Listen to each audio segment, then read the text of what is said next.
Good afternoon, and welcome to the 8th Annual STEM Challenge Showcase in partnership with the Baxter International Foundation.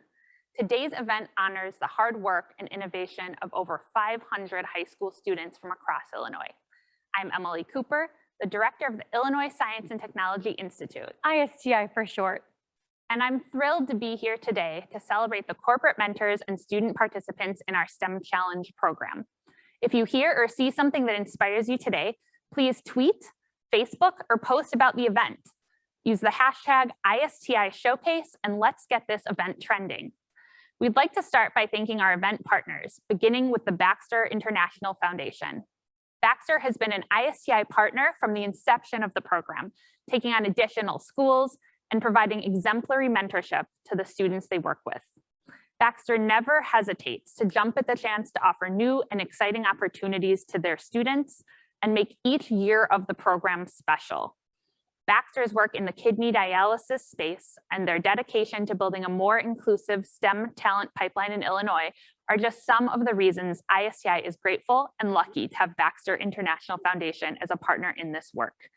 It is my pleasure to introduce Kavita Sood from Baxter to tell us more about their commitment to STEM education and healthcare innovation.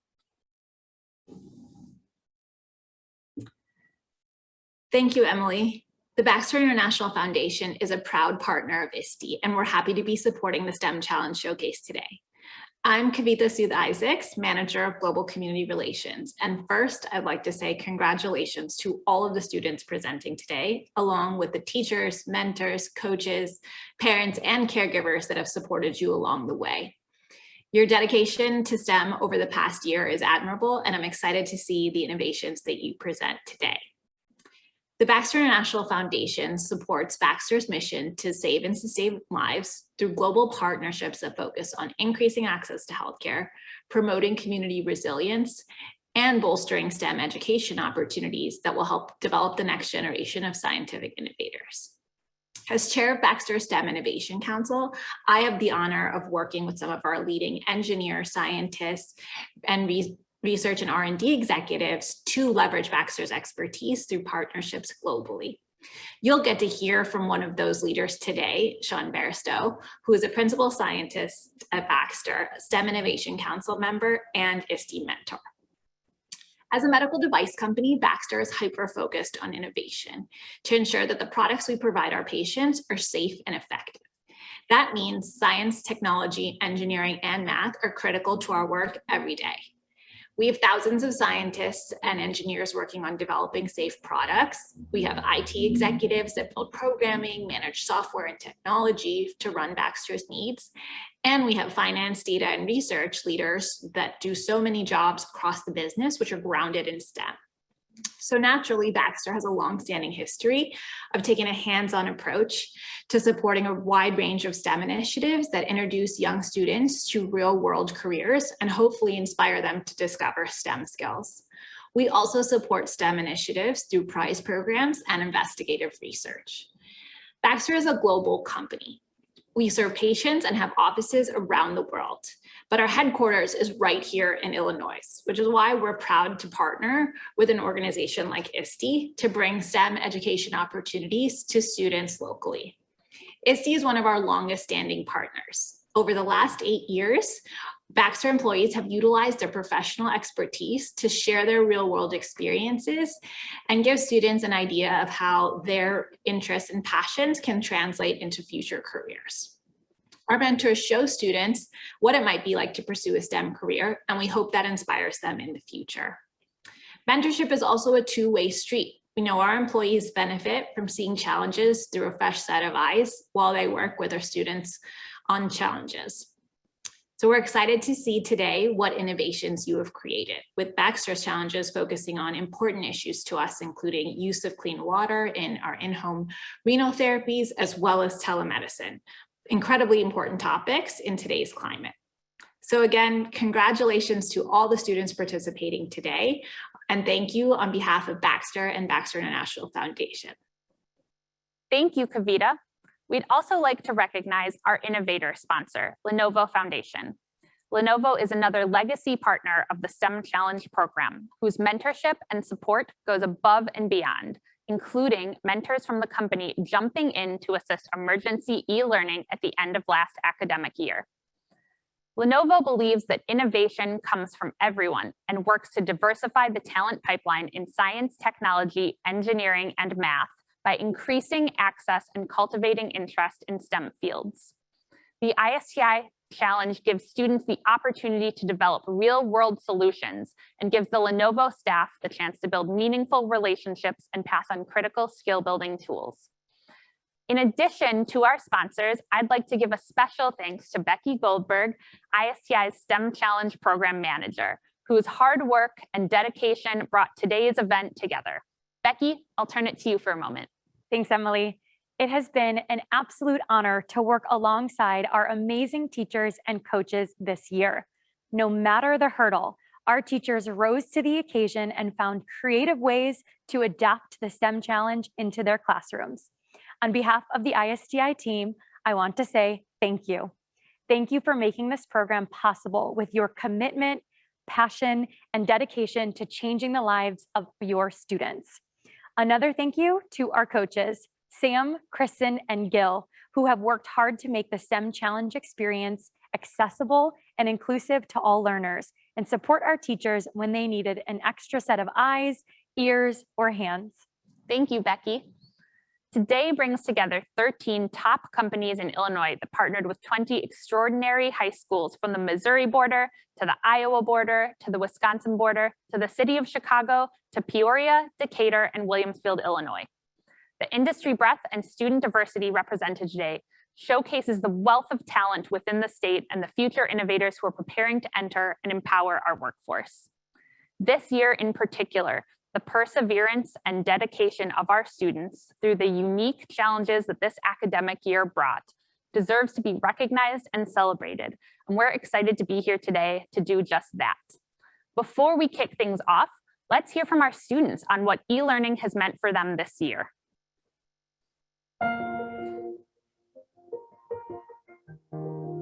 Due to COVID-19, we are unable to be in a classroom where I can be with my peers and my teachers because of social distancing guidelines.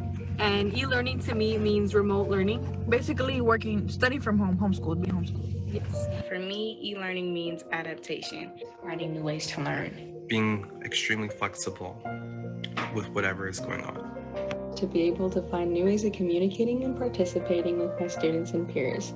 Being able to fight through any situation, no matter the circumstances. You need to be able to adapt to new environments, new situations, and new circumstances. And this is a very big example of that, since we can't be educated in person anymore. Adapting and overcoming and, going with the flow of things, because we're in a whole different environment. It means being able to persevere and try our best to keep our minds open and thinking. Simply taking the classroom to the next level, just being on your device and utilizing a lot of online resources that we couldn't do before. You're learning at home, but you're still doing pretty much what you would do at school. It's just like virtual. And also like if you need help with something, your teachers will be there to help you. Discovering new things and gaining knowledge using technology. It's using technology to educate students without them having to be in a classroom. It can be as simple as high school students watching a video documentary, or it could be as complex as a full-on college course. Most of my day is online, staring at a screen. Just sitting at home, the computer in my face. It's long days, and especially long nights sitting here at my chair at my desk. It means Google Meets. It means traveling while I'm in class. I have my laptop constantly charged. And we also use like Google Forms and Google Docs much more. And everything is not paper and pencil. It's pretty much online, because that's the easiest way to do it, being at home. So I am able to learn new information and work on my skills by having access to a wide range of resources, all at the tip of my fingers. Working and collaborating with others, even if it isn't face-to-face. It's like a holiday, but then at the same time, we have work to do. And I like it better than going in person in school. I get my work done, I get good grades, and all that matters to me. And one pro about e-learning is that you can join in from your phone and still be doing your own thing, and you don't have to wake up early to go to school. I have learned to manage time better due to the fact that our assignments are more flexible. You get an assignment, you get a due date. It's not like, oh, today do this, today do this. You know, you have the ability to work anytime you want. I've been more productive and I manage my time a lot better because we are doing e-learning and I have to pay more attention to deadlines. I feel like it has bettered me in a way. It's not easy and I don't necessarily recommend it if you don't have to do it, but it has helped. E-learning has given me the chance to do great things, more self-paced and personalized to my time, and learn to be able to do things virtually rather than in person. I was kind of preparing us for college because like when we have asynchronous time, you're doing work on your own, and it's like in college, you have time to do stuff on your own, like studying and doing your homework. That's all on you, so it's kind of preparing us for that. Yeah. I also learned to look for resources to help me when I'm doing work because sometimes the teacher's not always there. So being able to find resources has become a thing I've learned to do. I do not have to go to a library and check out tons of books in order to get the information that I need.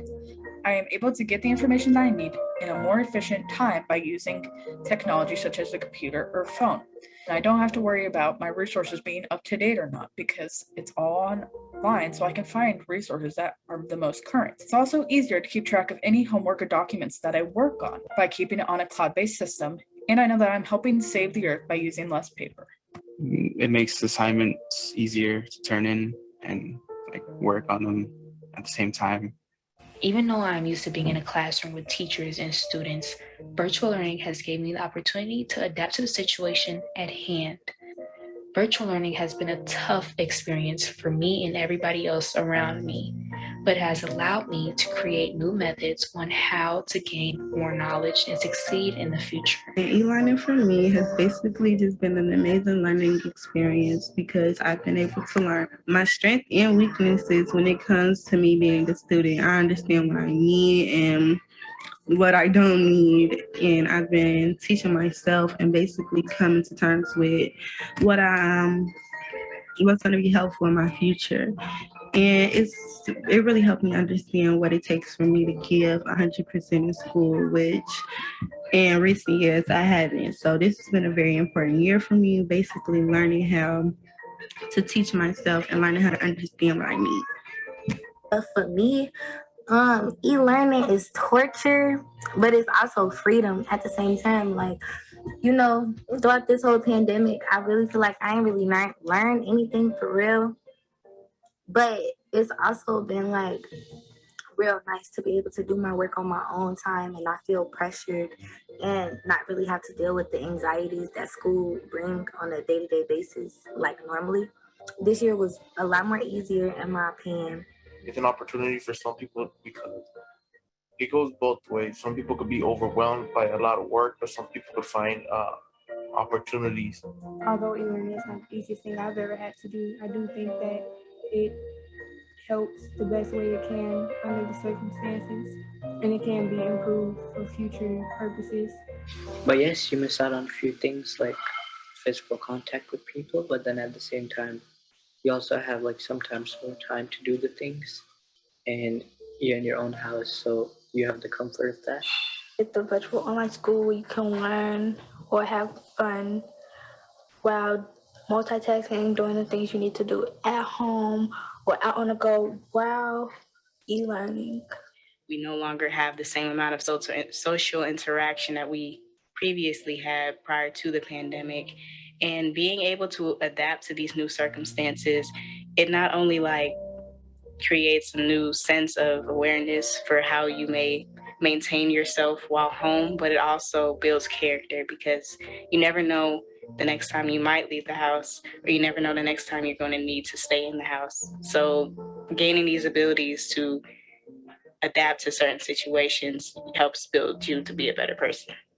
Basically being able to learn in the comfort of your own home during these difficult times, and being able to stay safe and receive education at the same time. E-learning can also give a wide range of opportunities for students who may not otherwise have them. But for me, I think it's worth it. I get to travel and still be connected to the classroom and get my attendance. And the cons are that you don't get that much help. Like if you need help to doing a homework, like an assignment, teachers don't be answering quick, or like they be dragging, so you stay behind basically, in my experience. And them helping you in work is like better in person. Like they could explain it. It's like more, they have the time to explain it, because if you're doing it from home, they have to answer one by one every email, and I don't think they have time for all that. Struggling to wake up in the morning, struggling to turn in all my assignments on time, struggling to stay awake in class, struggling to just do school. E-learning for me is tough because I don't have the time to do homework, because this year has been really stressful. It's been really hectic for me and my family. Teachers started assigning more homework and projects, overloading me with work. Spending most of my day on a computer. I am online for about 8 hours for school, for video conferences. I do my after-school programs online. And then I also have to do about 2 to 3 hours of homework each night, minimum. It also means late breakfast and back problems. We're spending a lot more time at home, and a bunch of other challenges that have come up thanks to e-learning. And I know a lot of people struggle to adapt, including me, but I was lucky enough to go with the flow and switch for things and realize this is my reality, at least for now. Makes me miss school in person. I feel like it's harder to learn. Like if you're stuck on a problem, you would have like the teachers help. Like it'll just be easier in person for them to help you. It's definitely a lot harder than doing school in person, because it used to be more engaging, and it just used to be better with having all your peers there with you. It's just annoying it's just torture, because I didn't have my senior year and I didn't get to see most of my classmates at all this year, or really have a school year for real. Basically, it's better like to go to school in person than e-learning. It's just hard. But it also means commitment and dedication, because without it, I wouldn't be successful. And it means family as well, because without them, I wouldn't be successful either. E-learning looked different for everyone this year, and we thank our students for sharing their experiences. As we move into the student presentations, you will see authentic industry problems students worked alongside their company mentors to solve. While solving these real-world challenges, students learned about career opportunities within their partner company and worked as a project team with mentors who were able to gain fresh perspectives from their student teammates. Let's dive into today's event, starting with our impact partner, Baxter International Foundation. Here to tell us what students worked on this year is Sean Barstow.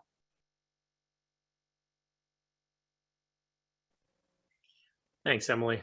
My name is Sean Barstow. I'm a principal scientist with Baxter Healthcare. I've been with the company for almost 16 years now, and I've been a mentor for the ISTI STEM Challenge since it began, so for many years at this point. So it's always exciting to be able to engage and mentor the students with new problems every year. So this year, Baxter had the opportunity to partner with 3 schools, Lynn Math and Science Academy, Round Lake High School, and Waukegan High School. And we posed to them three separate challenges. So the first challenge involved one of the therapies that Baxter produces, which is a therapy that is administered in a patient's home. So this is a therapy known as peritoneal dialysis. It's a type of dialysis that's run usually at night. Again, that the patient actually connects themselves to the device and administers the therapy on their own, usually while they sleep. So one of the challenges that we posed was taking one of the existing pieces of software that's used with that device. It's a software known as ShareSource, which at present simply enables communication between the physician and the device itself so that the physician or caregiver can monitor the therapy. We challenged the students to come up with a new iteration of that software, one that would engage the patient more in their own healthcare. A second piece of this challenge also involved peritoneal dialysis and dealt with trying to come up with a device to be able to generate medical grade water at the patient's home. And the reason for this is at present, to have a patient on peritoneal dialysis requires that the patient store liters and liters of solution, which are shipped to their home, usually in a room in their house. So sometimes this can be in a guest bedroom or in a garage. And oftentimes, because of the volumes of that solution that are needed on a daily basis, their stock for just 1 month can take up an entire room. So we challenged the students with coming up with a device to allow the water to be generated locally and instead be able to ship simply, solution concentrates or things of that nature, something that would take up significantly less space. The last challenge also was another telehealth type of challenge, and it dealt with improving the lives of patients with diabetes. So this could include coming up with an app or coming up with a community-based educational program to be able to help improve the quality of life for individuals with diabetes and help better educate them in terms of nutritional choices, exercise options, and things of that nature to improve their ability to deal with their disease. So without further ado, we'll move into the student presentations. Thanks. SureSource, Made for You by Jasmine Hernandez, Daisy Valle, and me, David Salto. Our main goal with this project is to expand ShareSource in order to personalize treatment for diabetes, as well as changing the technological aspects of the app in order to better facilitate communication between patients and their medical providers. We also want to make a virtual community to improve the patient's lifestyle, which has been severely limited due to the spread of COVID-19. For our design of ShareSource 3.0, we have created an app that is able to be downloaded through iOS and Android, but we do seek that the patient's first login should be with the guidance of a medical professional in order to grant the proper access to the medical records and safely make their accounts. The login is available using fingerprint, facial recognition, or username and password, depending on the device, of course. Inside ShareSource 3.0, we see that there are different features available to the patient, such as videos in order to assist in app navigation, as well as dialysis help or general health advice for those suffering from diabetes or who are on dialysis. We also have a chat and lifestyle diary feature, which we elaborate on in later slides, and a patient's medical records feature in order for them to have quick accessibility to doctor's notes, feedback, or any other information they need about previous medical requirements. So they provide a chat feature. It will allow for a patient to communicate with their assigned professional to set up any goals for a healthy lifestyle and also to communicate any progress or concerns they have. The community chat feature. Communicating issues and talking about your health is important, and we hope to create a place where patients feel they have a community to rely on and speak to, whether that be sharing YouTube videos with one another or sharing recipes that work for them. We hope that this is a community that allows our patients to bond. The lifestyle diary. Within the lifestyle diary, we wanted to include an exercise log and a meal plan log, seen in the upper left corner. Both would be in a calendar layout, and it would just allow the patients to log their workouts and whatever they ate. We would have a medicines needed, a prescriptions that are ready for you in case of refills, check in with your doctors, your rewards, which would be a place where patients could redeem rewards based on their logs. Suggestions for you would be a place where doctors would leave suggestions for them to redeem these rewards, and a helpline, tutorial videos, and additional questions to have. Further updates. Once the app has gained users and traction, we plan on adding features to increase the accessibility of the app and make it easier to use. One of them being the QR code, seen in the picture below. Patients would just be able to scan their food items, and it would give them, whether it was a good option or a bad option, alternatives and things that they could add to make it a healthier option. We would also have the voice feature, which would be similar to a Siri or Alexa, which would allow the patients to just speak into their phone, and that would automatically track whatever they ate or their workout. Some FAQs that we would like to share is, who is this app for? This app is made for those with either type 1 and type 2 diabetes and those with chronic kidney disease who rely on ShareSource. How are the accounts set up? Usually they're set up with your medical provider the first time in their office to ensure that you have the correct files and records so that you can access them. And how does the patient pool affect the app? Well, this app is made with community in mind. So the more people who use it, the more much bigger community there is and the more outreach there is. And this allows for there to be a more closer tie with all these people, and they can help each other. Thank you for listening. Thanks. Thank you. Go.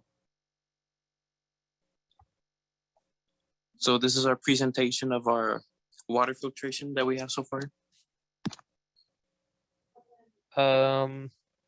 The idea that we are trying to make is that we're trying to make a system that is capable of making clean water that is clean enough for PD dialysis. The water that is coming out of your sink or being filtered to be drinkable is not enough.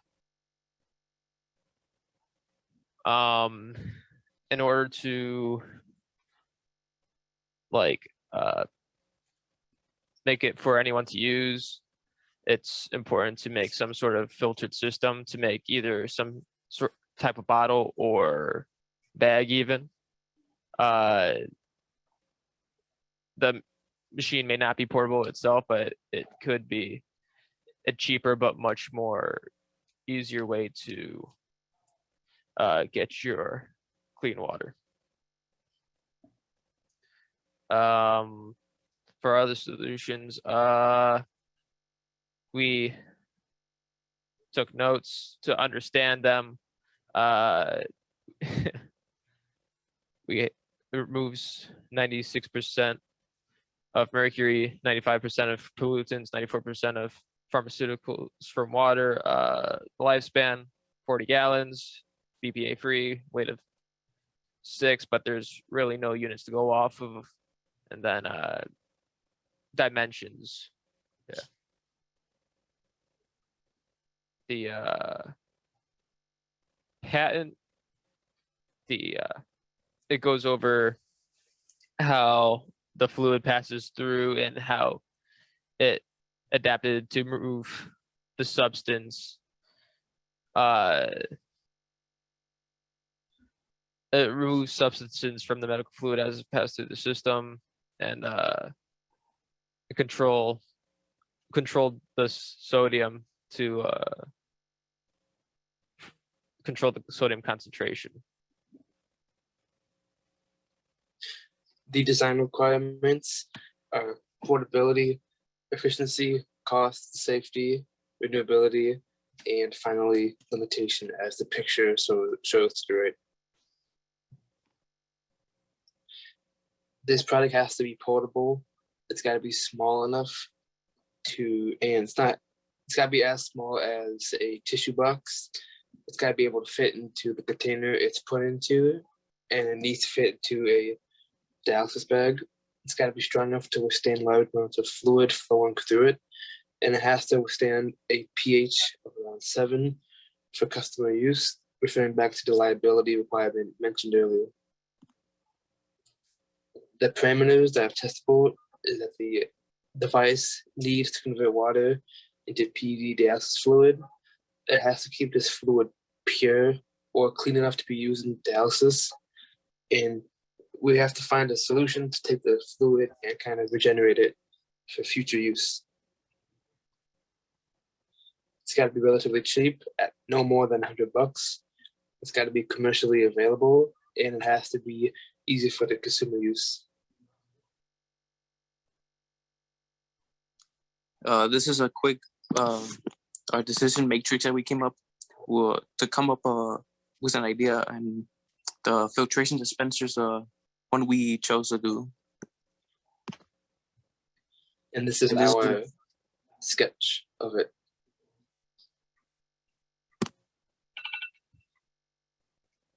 And then this is just a simple little parts list that we made up of the items we would use. That's it.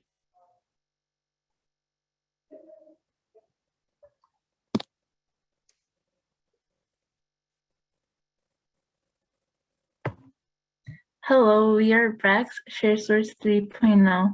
I'm Brisa, and our members are Roger, Angie, and Sitlali. Okay, I'll get us started with the problem we chose, which addresses the potential accessibility of ShareSource and aims to help people who lack the technology or internet to effectively share information through ShareSource. We hope to improve aspects from the patient's perspective. Using the ShareSource cloud server to send data requires internet, and for some people that may not be an option. This problem was highlighted by the pandemic, which made it abundantly clear how much having a stable internet connection affects your ability to learn and communicate. On that basis, it made us want to help Baxter's patients who may be under similar circumstances and cannot reliably use the ShareSource platform or reach out for help. For research, we started off with basic knowledge like what is ShareSource. We then went more in depth of what Baxter does and how it helped patients. Baxter has made it easier through ShareSource, a cloud-based two-way remote connectivity platform that connects patients with healthcare workers. A problem with Baxter's current solution is that it is not able to get ShareSource to some patients who are in need due to technological boundaries. This puts a risk to those patients that don't have the ability to get ShareSource since they are not regularly getting checked up, being advised by doctor, or getting the treatment they need. We looked for organizations that have addressed this issue, but unfortunately we couldn't find any. The question that we focused on was how can we make ShareSource 3.0 available for those who need it or can't get a hold of it? We wrote down any ideas and researched them. We took the ones that have been implemented somewhere around the world and just narrowed them down until we collectively agreed to the one we favored. Our solution is similar to other solutions like pop-up clinics, but instead we provide internet and medical assistance on ShareSource. It's like going to a coffee shop when you need Wi-Fi. We propose having a method where patients can record data offline in their homes and creating facilities where those patients can meet and send out the information with the assistance of provided technology, internet, and ShareSource clinicians. We considered options like a phone, paper, and pencil, but decided that a USB would be the best option to begin with, while also keeping paper and pencil for those who can't get a hold of USBs. In order to determine the best locations, we would conduct a study. Areas that most show the immediate and effective need of a Baxter Help Center will be primary spots of interest. This will be an improvement because it allows for these patients to see other patients that are struggling with the same issue, and not only can they socialize and motivate each other, but they can have clinicians on the spot to help them with any questions. Each patient will have a different schedule to come in. Of course, that depends on the severity of each case and how doctors see fit. So how this prototype would work. Step 1, recording data at home. Patients perform therapy treatment at home as usual. That information can then be transferred onto a carrying device such as a USB or recorded on hand with a pencil and paper. Step 2, travel to center.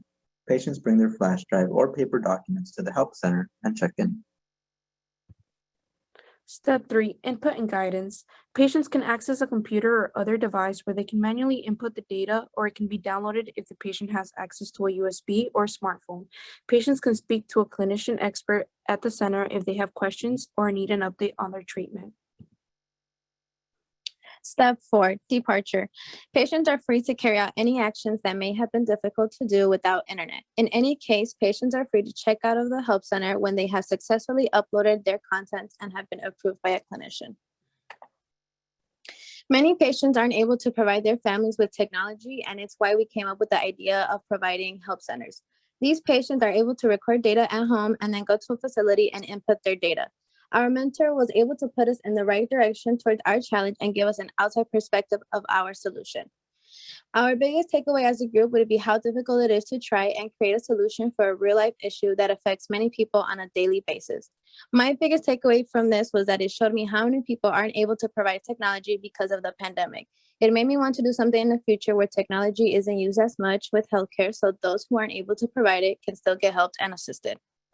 My biggest takeaway would be how it's still a big struggle to accommodate to some of the patients' need, no matter how advanced we currently are in this world. My biggest takeaway from this was realizing just how difficult it is to simply treat end-stage renal disease. I hadn't heard of anything like this before we had begun doing this project, so as I learned about at-home peritoneal dialysis treatment, I was amazed at how lengthy and terribly intricate the process was. My biggest takeaway from this was how this type of companies can help someone's life, whether it's a big difference or a small one. It still helps, and how you can stay connected with your doctor through technology. This is the end of our presentation. Thank you for your time. Such impressive solutions. Well done. Round Lake students, we are excited to hear your questions and answer session. Mr. Adkins, take it away. Record. In your initial research, what did you find out regarding the relationship of water quality and dialysis, and how did that help your solution? Well, for starters, our initial research showed that the water needed for dialysis had to be pure water, like no minerals, just pure water that has, because it has the, how do you say this? Be safe, because it's going to inside of someone's body.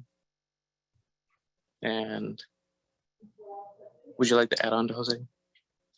Yeah, basically from this research, it kind of shows how normal run-of-the-mill water purification is kind of lackluster for commercial use, because even though, if you think about it, both PD dialysis-wise and just normal drinking water, this water is going in our bodies either way.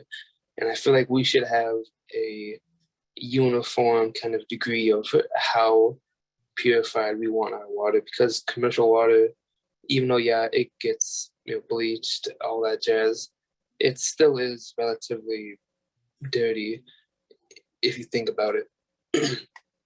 So what about you, Gabe? Yeah, it's just that not everyone has the access to it, so I'm trying to make a better way of doing that. Like you said, it was pretty lackluster of how water filtration is. It just makes it enough so it's drinkable, or just, clean rather, instead of Perfect. yeah, perfect, exactly. So All right. Well, thank you. Do you guys enjoy the project this year, more or less? It was pretty decent, I suppose. A little bit more fun in person, I think, right? Definitely. All right. Well, thank you, the three of you. I appreciate your time. Thank you, Baxter teams. Now, shifting gears, we're next going to learn more about the world of global aerospace and defense technology.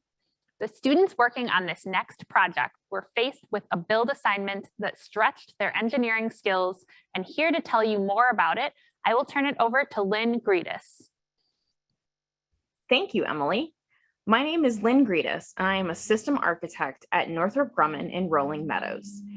Aircraft survivability is one of the key areas of focus for engineers at Northrop Grumman's Rolling Meadows site. Sensors developed by Northrop Grumman can help detect potential threats faced by military pilots. Beyond detection, classifying and communicating these threats to pilots in an appropriately prioritized manner are complex tasks. Pilots need to consume a wide variety of data while flying, so audio and visual alerts need to be strategically designed. This year's challenge is to design a system to classify incoming threats and determine how to communicate the varying levels of threats to pilots.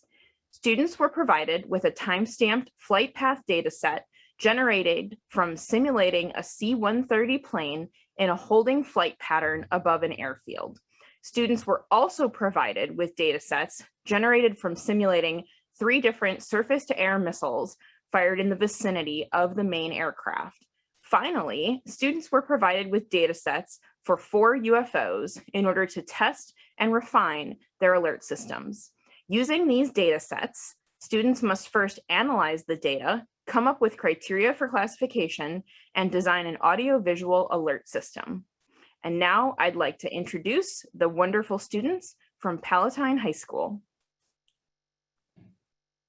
The challenge was to design an application that communicates rapid changes in the environment for a C-130 plane. There were 4 different changes to the environment, and our group chose to focus on the threat position changing rapidly, referring to missiles approaching the plane. The Northrop Grumman Challenge team provided us with data sets with detailed information about a model flight path, several surface-to-air missiles, also known as SANs, and various unidentified flying objects. It was the original data for the C-130 plane that updated every 0.02 seconds. We used layers of data filtering to reduce that set and a usable size. Then we started to figure out how to display that information.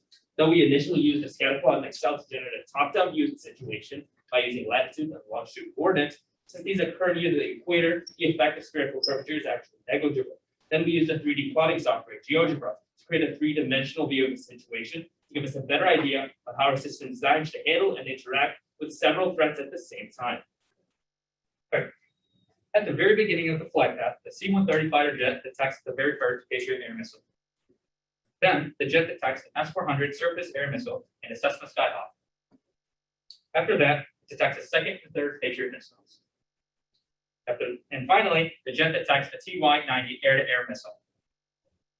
So when working on our final design, we originally started with a decision tree, but after working with it for a couple days, we realized it was too complex. So decided to down feature to a matrix because we felt like it was less overwhelming and we could focus on more specific variables. And to get to this final matrix, we had to go through multiple variations. What we did is we started in a small group and just talked about what we wanted it to look like. And then we got input from other groups and made adjustments from there to make it more understandable for someone who didn't create it.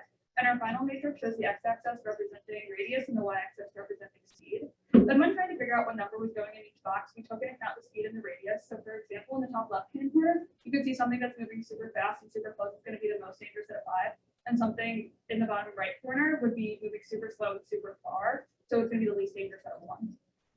We then took this information from the first matrix and created the second one. And what we took from it was the 1 through 5 system as the danger level and made it our x-axis, and then our y-axis is the altitude.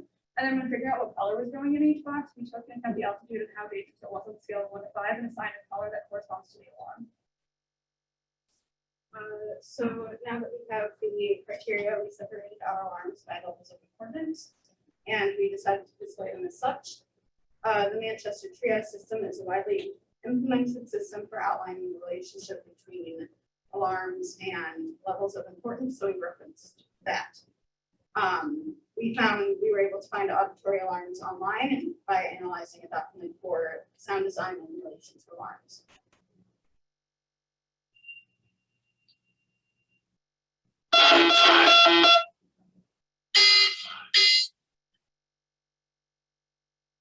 So our final design, this is our preliminary final design, system design. Each color that represents a danger or threat, the level of speed hand in hand with the decision matrix. Next to each star is a number that represents altitude. A positive number means above the plane, a negative means below the plane. The rings represent the radius of the threat is away from the plane. Any threat within a 15,000 meters will appear on the screen. The left-hand diagram is used to show the altitude of 12,800 meters above and below the plane. Determine the range of threat within 15,000 meters. On the left-hand graph, we emphasize an X, Y, and Z plane, just to show that it is a 3D bubble around the aircraft and not just a 2D plane.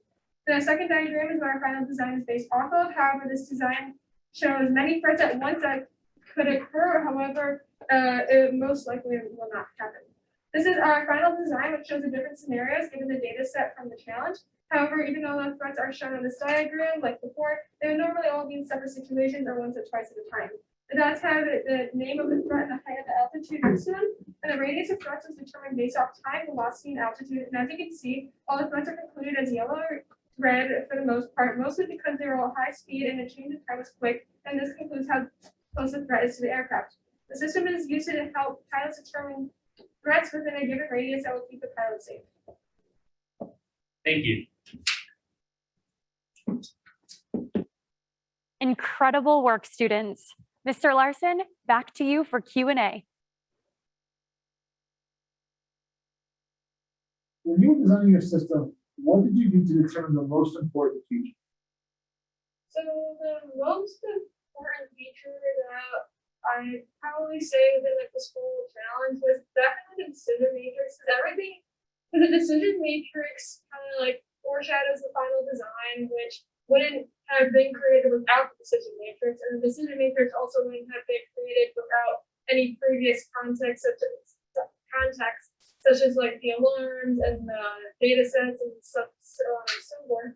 So I really do feel like the decision matrix was kind of like the whole drive of the presentation, because we did need it to include all our scenarios and to finally come up with a system design that could fulfill all the requirements.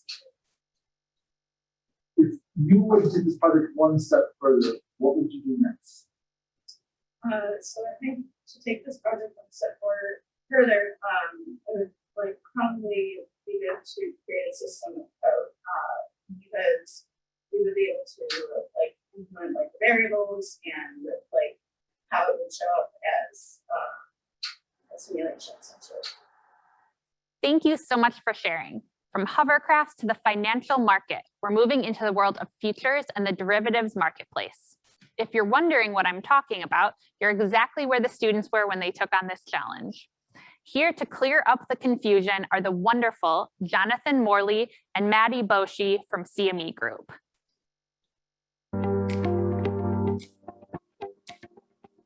Hi, my name is Jonathan Morley, and I work in our IT division. My role centers around examining our cost footprint in the IT department.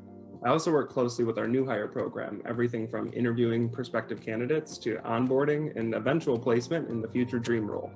My name is Maddie Boshi, and I work as a project manager in CME's technology division. My job is to help develop new talent in technology through our summer internships and programs to support recent college graduates starting their first jobs with the company. I also get to partner with lots of cool organizations like ISTE to help young people get exposure to careers in technology. This year, 10 CME mentors worked with 18 von Steuben students for the STEM challenge. CME's markets are vast, offering all sorts of products, from foreign exchange rates to energy products, even agricultural commodities like corn and soybeans, and metals such as gold. In these markets, buyers and sellers of commodities meet to manage the risk of price change. There's a lot of information in our market data, so we pared down this challenge to focus only on product pricing. Pricing can follow trends. Prices can go up, they can go down, they can stay relatively steady, or they can behave very erratically. For this year's challenge, we wanted our students to engage with market data to identify patterns and look for insights. Why do these patterns matter? And how do they impact the participants who are buying and selling products on CME's exchange? Diving into the deep end was an excellent opportunity for the students to learn why market data is important and how CME Group helps customers manage pricing risk. By combining sample market data with classroom learning and electrical engineering, students use the Arduino toolkit, which is just a tiny computer with really small electrical components, and they found creative ways to bring market data to life. Over several weeks, the student teams researched one specific area of CME's market and explored a variety of approaches to understanding that market data. For their final presentations, they came up with some ideas to communicate these trends to market participants using their Arduino. Von Steuben students, take it away. Hi, we're the Space Apes, and this is our product presentation. So who are we? Again, our group is the Space Apes. Our market was cryptocurrency. Our members are Camlin, Omar, Naram, Ricky, and Christopher. And our mentors are Jared and Madeline.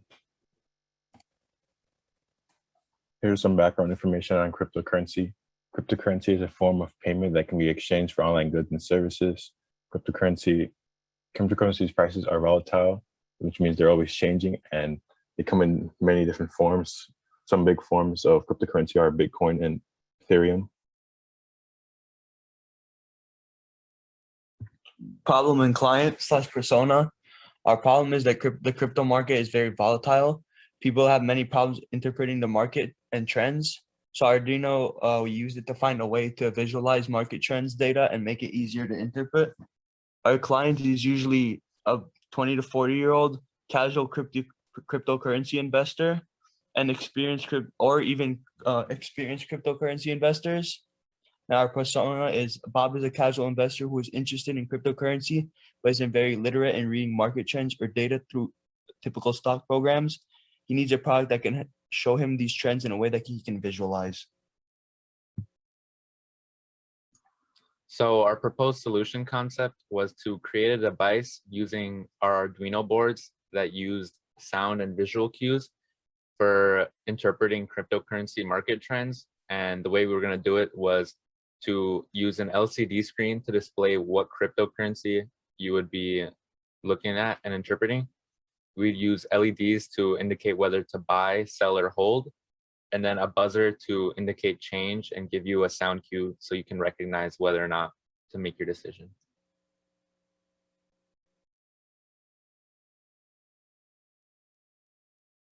All right, so for highlights of our design process, initially we used Jamboard to brainstorm ideas for our device, which you can see on the top right.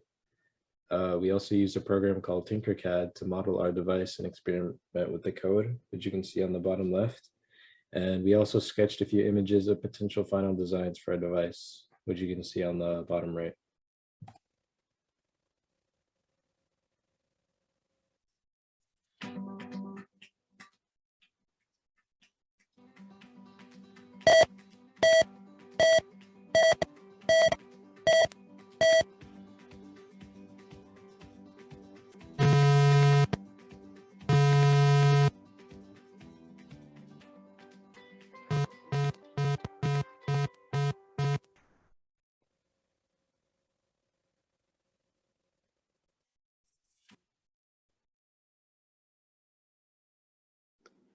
Evaluation. So our group went from knowing nothing about cryptocurrencies to basically knowing every aspect, a little bit of every field of crypto, how it works, and like how it's profitable for the future and futures and trading. We learned new types of codes and how to use them and how crypto is mined in the first place. And another part of our evaluation was seeing how we could do things better. For example, our buzzer, when we first made our first demo, was not very distinguishable when it came to buy, hold, or sell. So when we changed it, it made it much more better of a product to use. And if we were given more time, we probably would have come up with smaller, better things to do with every aspect of our product.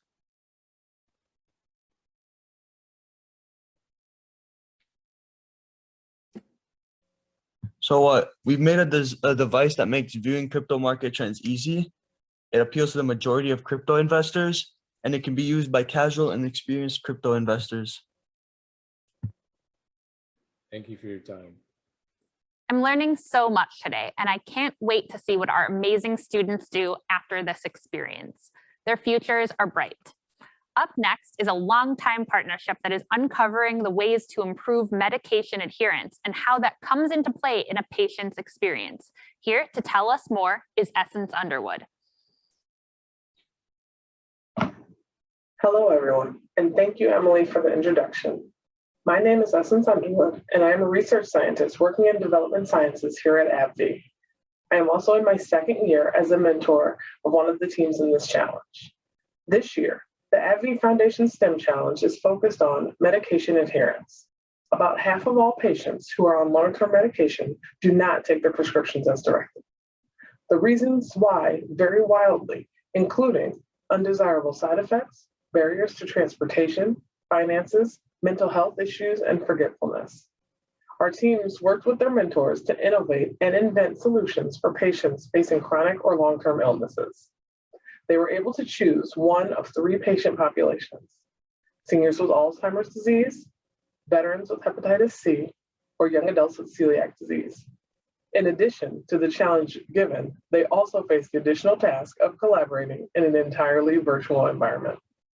So, without any further ado, I'm so very proud and excited to introduce to you the teams from North Chicago Community High School.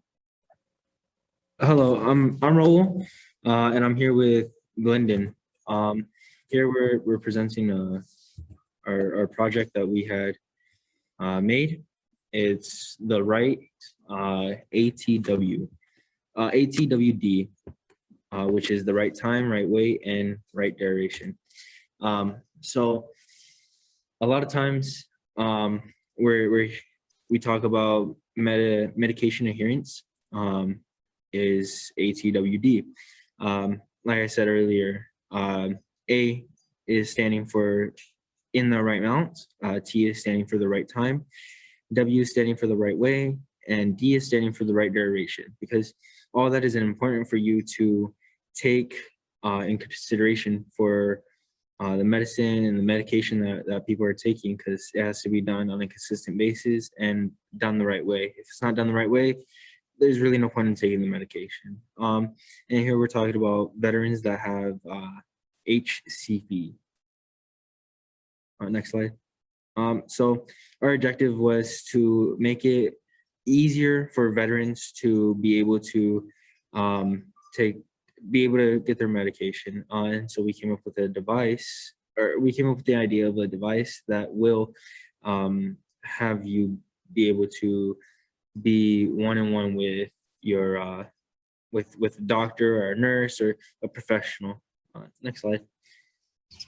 So this, for instance, will be the menu screen, and then the sub menu screen as well, where it tells you on a chart what medication you should take at what time, and then obviously if you need assistance or you need it to be delivered to your house, or certain things are just not adding up, it will this device will allow you to be in connection with your doctor or a professional of with the medication that is supposed to be providing it to you. Next slide. So we have done our research, and with our research, a lot of the times veterans just won't take the medication due to the fact that sometimes they don't understand how important it is, and other times where it's just people don't know. So as a team, we had put out a survey with the questions, do you have a smartphone? Do you take medication? When do you take your medication? How comfortable are you with taking medication? How comfortable are you getting your medication? And how do you currently get your medication? And that is letting us know how we were able to make this device, whether it needs to be delivered, or if someone needs to take, or if you're able to get it yourself and whatnot. My name is Lyndon, and when I was talking about the survey, the results were 92 veterans that have put the results in 91.3% have a phone, and 8.7% don't. And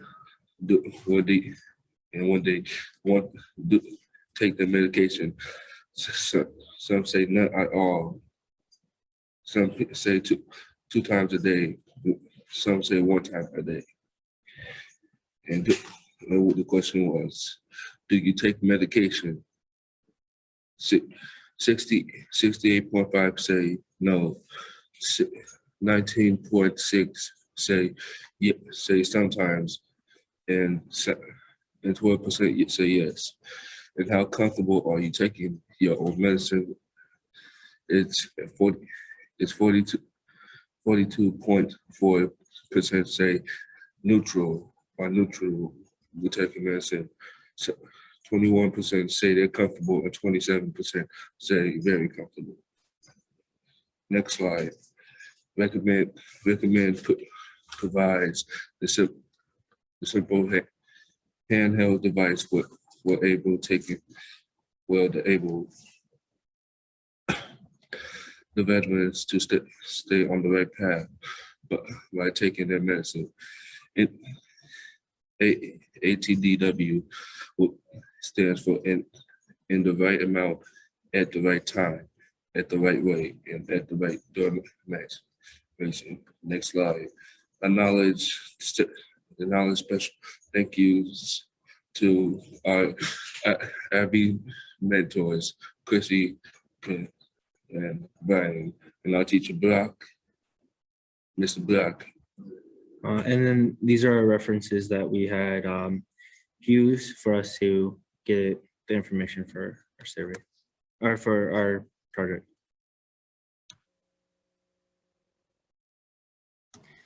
Thank you.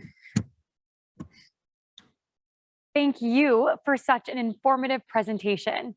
Now, I know you had 3 patient groups to choose from: seniors, veterans, or young adults. How did the patient needs of your selected group help guide you to your solution? So we had picked veterans with celiac, the celiac disease, and we had picked the veterans because we just wanted to help the veterans out because they do a lot for our country, and so we just wanted to do something for them as well. And the problem was with it that they had busy schedules, and they don't have time or a schedule to take their medicine. So we had got together and made an app. We started an app called ATWD, and it helps them take their medicine and what they have to do.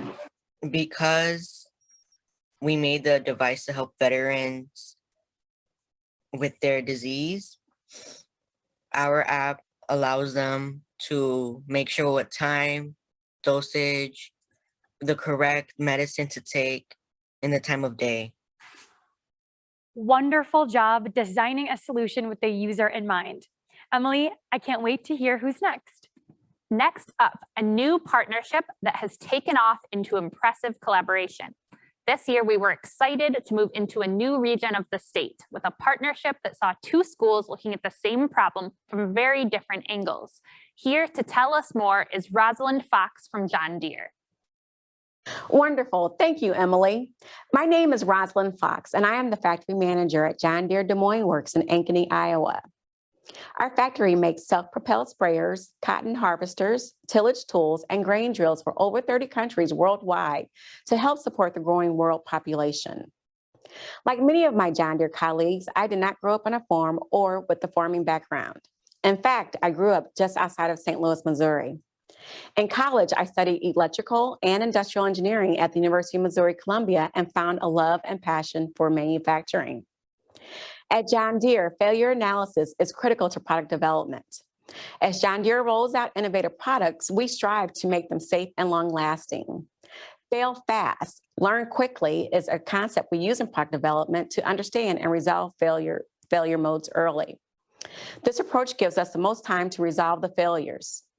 This year, our challenge called for the participants from United Township and Rock Island High School to select one product from the construction, agriculture, or government and military industry and consider the challenges associated with that industry.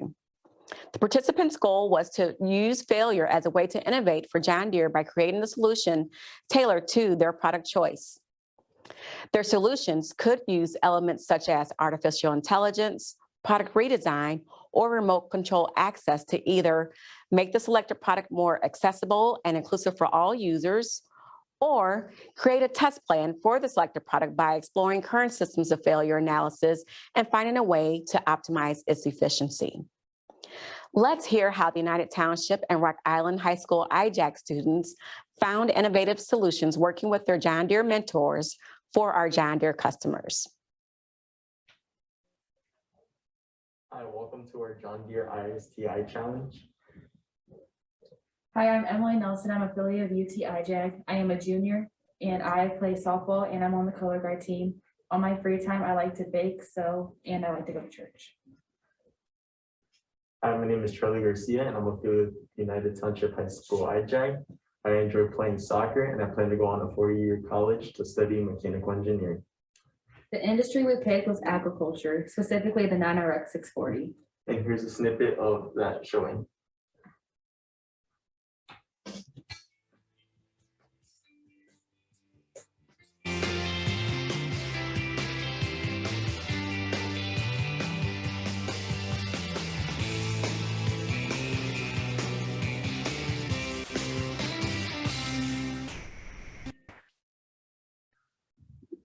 Our target customers are those individuals with low mobility, as in like if you have low mobility in your arms or your legs.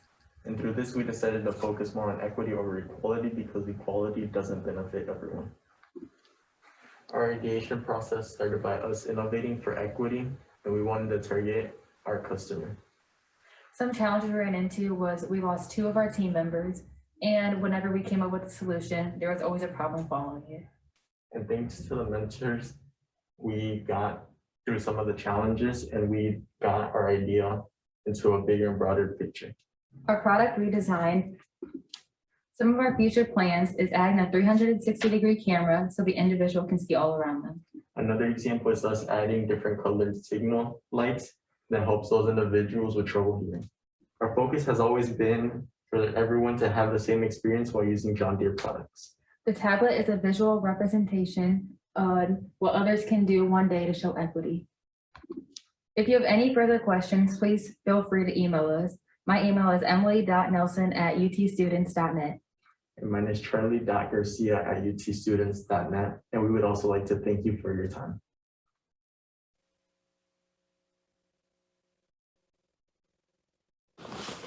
Hello, my name is Eli Bowie. I'm Mateo Pena. I'm a junior at Rock Island High School. I am also a junior at Rock Island High School. We're both in the IJAG program, and we're here to tell you about our combine, our problem and solution and process of finding the problem and solution. Problem to the combine is that the stairs are too steep, and we're trying to find a solution on how we can make it easier to get into the combine. So like Mateo said, the stairs on the combine, as you can see, are extremely steep, which even on this model, I feel like isn't as realistic to real life, because I've worked on multiple farms and my grandpa's a farmer, and it's very difficult for him. He's, how old is he? He's 79, and he's not in the best shape because of farming is such a taxing career to a person that he struggles to get up in his combine. So we wanted to find a way to make that easier to get into the combine.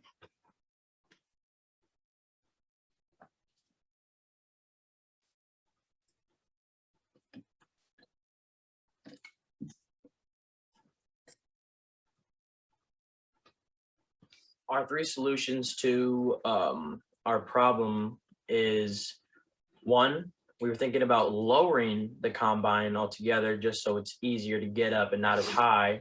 Our second solution is to make the stairs escalator type, so there's a lot less work involved in getting into it and it more just takes you into it. And our third solution is to make it more of like a swivel chair where it comes down, picks you up, brings you back up, puts you in. And right now that's probably our top solution. So the swivel chair is what we ended up picking. And the reasons for lowering the tractors to the ground would just make it, there's a reason why tractors are so high. They have to clear many things. They have to have clearance to get over bumps and rivets in the ground and a lot of stuff like that. So they can put trailers on a ton of different stuff. So that wouldn't work. The escalator chair, we thought was a pretty good idea, but we thought it'd be extremely expensive and very hard to end up being able to actually put into play on the tractor.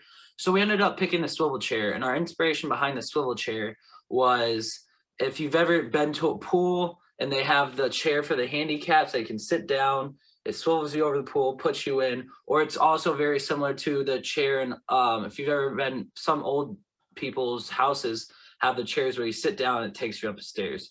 So that's why we ended up going with the swivel chair. And to explain the swivel chair for you, this toothpick represents a bar. The bar, and here's the seat. The seat swivels down, you get in it, put the seatbelt on, you go back up, you swivel over, and then you take your seatbelt off and walk into the cabin. And that's how the swivel chair works. Our first step is to find the problem, and the problem was the stairs were too steep. The second step was figuring out a solution, which we ended up thinking of 3 solutions and ended up picking a swivel chair we thought was best for the solution. And our third step is to make the model or to find the model, and our model is the swivel chair. And then the last step was to review the process and think of anything that could be like in any shape or form. Say we're like presenting this and you have questions about it, we needed to think ahead and know the questions. So like any problems we've thought with the swivel chair, when we first started, somebody asked us if there's a safety feature. So we ended up implementing a seat belt onto the chair. Some other problems that we ran into during the whole process was, at the very start, we our first problem was we wanted to make a combine cheaper, which wasn't practical at all because that's John Deere's job and they've been doing that since they've been a company. A couple more problems we've had was when we first started the process, we had no idea what the process was. We didn't know what steps to take. We didn't know really what to do because this was our first time doing something like this.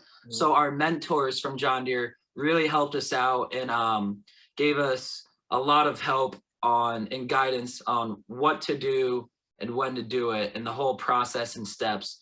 So we'd like to thank our John Deere mentors, and we'd like to thank our teacher, Coach Sharp, and That's it for us, and this is the Combine Swivel Chair. Thank you for watching. Thank you. Such unique takes on the John Deere Challenge. Thank you, students. Now to the Q&A. UTHS, over to you. All right, so you guys, for your industry, you decided to focus on agriculture. So can you kind of tell me, what is the first thing you think about when you hear that word agriculture? When I hear the word agriculture, I think of tractor and farming. And then we think of the target customer being people as aging customers. All right, cool, yeah. And then can you kind of tell me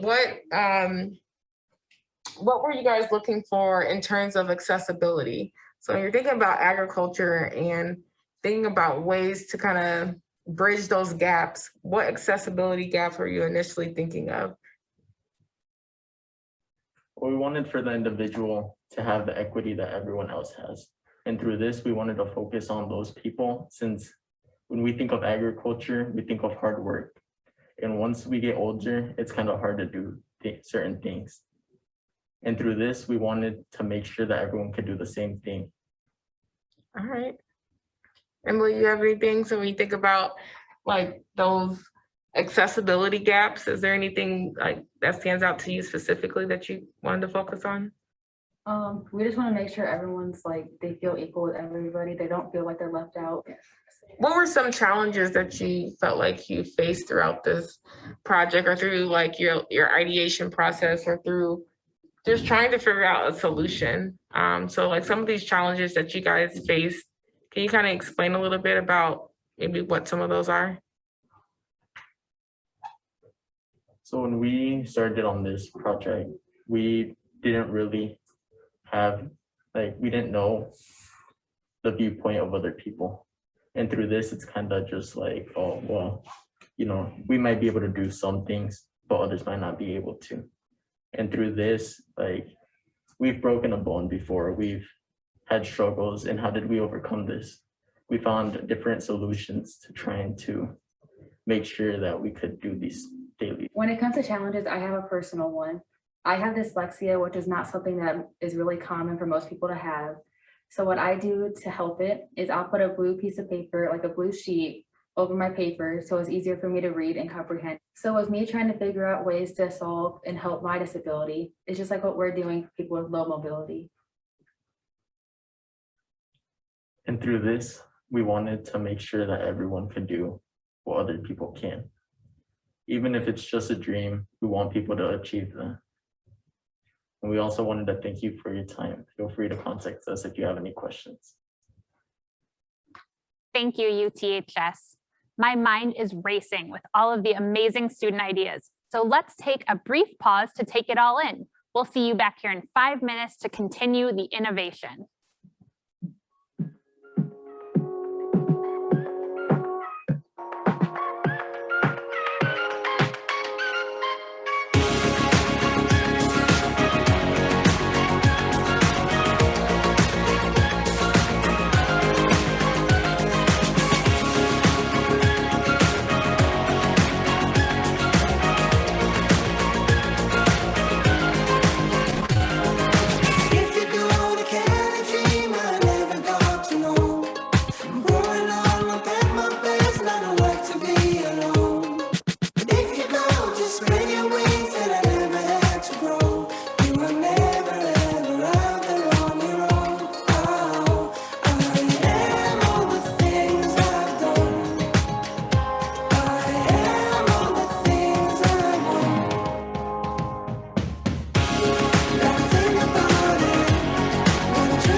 Dream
think about it, gotta dream about it, gotta find a way to do the things that make you feel alone. Gotta think about it, gotta dream about it, gotta find a way to do the things that make you feel alone. Gotta think about it, gotta dream about it, gotta find a way to do the things that make you feel alone. Gotta think about it, gotta dream about it, gotta find a way to do the things that make you feel alone.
Welcome back to the 8th Annual STEM Challenge Showcase in partnership with the Baxter Foundation.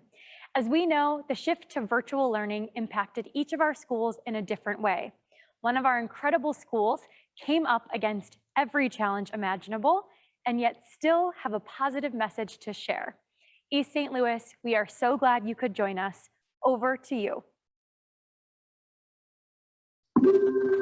Hello, my name is Josh Cummins, and I am the math department chair here at East St. Louis Senior High School, where I also teach computer science and math. I am Jill Pizarnik. I currently teach geometry and will soon be the tech integration specialist up here at the high school. I am Kay Brown. I work with all the math teachers from kindergarten to calculus here in the district, and we represent the sponsor team from East St. Louis's ISTE STEM Challenge. So what does the STEM Challenge mean to our students? So I think to our students, it gave them a space to collaborate with other students, other staff members and teachers at the high school, and our coaches and mentors from the company that we were working with. I think it also taught our students to be very resilient in the work that they do and to not give up. It also kind of helps them to have that commitment piece, to stay committed to, not just the after school program, but to the mentors, to the knowledge, and to what they're applying from classes. So I think the other thing is that they're making that connection between what they're learning in class and applying it out into the real world, into a real world scenario. So one of the other things ISTE has impacted our students, or different ways it's impacted our students, is that our students had to really think about creating a project from the very beginning about a topic that they knew absolutely enough, all the way to the end in terms of presenting a finished product to that company company would understand. They would see the work, the time, the energy that went into that project. I think that was really important. It also taught them a lot about the opportunities that are available in the STEM world that aren't necessarily obvious STEM positions. We learned a lot about the work that happens at Vistra and what kinds of jobs people have within that company. So that was another way that our students were impacted by ISTE. Yeah, and speaking of Vistra, I mean, our partner for this, they were incredible. They met face-to-face with our kids once a week. The kids learned so much more from Angie and Sam and Matt than they did from looking up stuff on the internet. Because, you know, actually talking to people in the field, they were able to learn a lot of stuff that they probably never would have known without getting that, you know, experience from somebody who's in there every day. And along with that, Vistra was awesome when it came to, you know, pre-code field trips, letting the kids see hands-on what a coal plant does and all the challenges with that go with it. So we just want to give a shout out to them, especially because they were amazing this year in really keeping the kids engaged and answering questions that were all over the place, but, you know, really got good conversations going with our students. And speaking of the students, I want to shout out my two awesome senior girls, Ayanna and Jasmine. Both of them were virtual this year, so I mean, they had a lot of other stuff going on, but they were here when they could be. So I want to give a shout out to them. I want to shout out my 10th graders who joined the program this year. Jadora and Greg were amazing additions to the team. And Jadora really just jumped right in there and started doing the research. So shout out to both of those. Our final shout out goes to our 3 senior boys who stopped by when they could. We had Kassad, Anthony, and Demarion.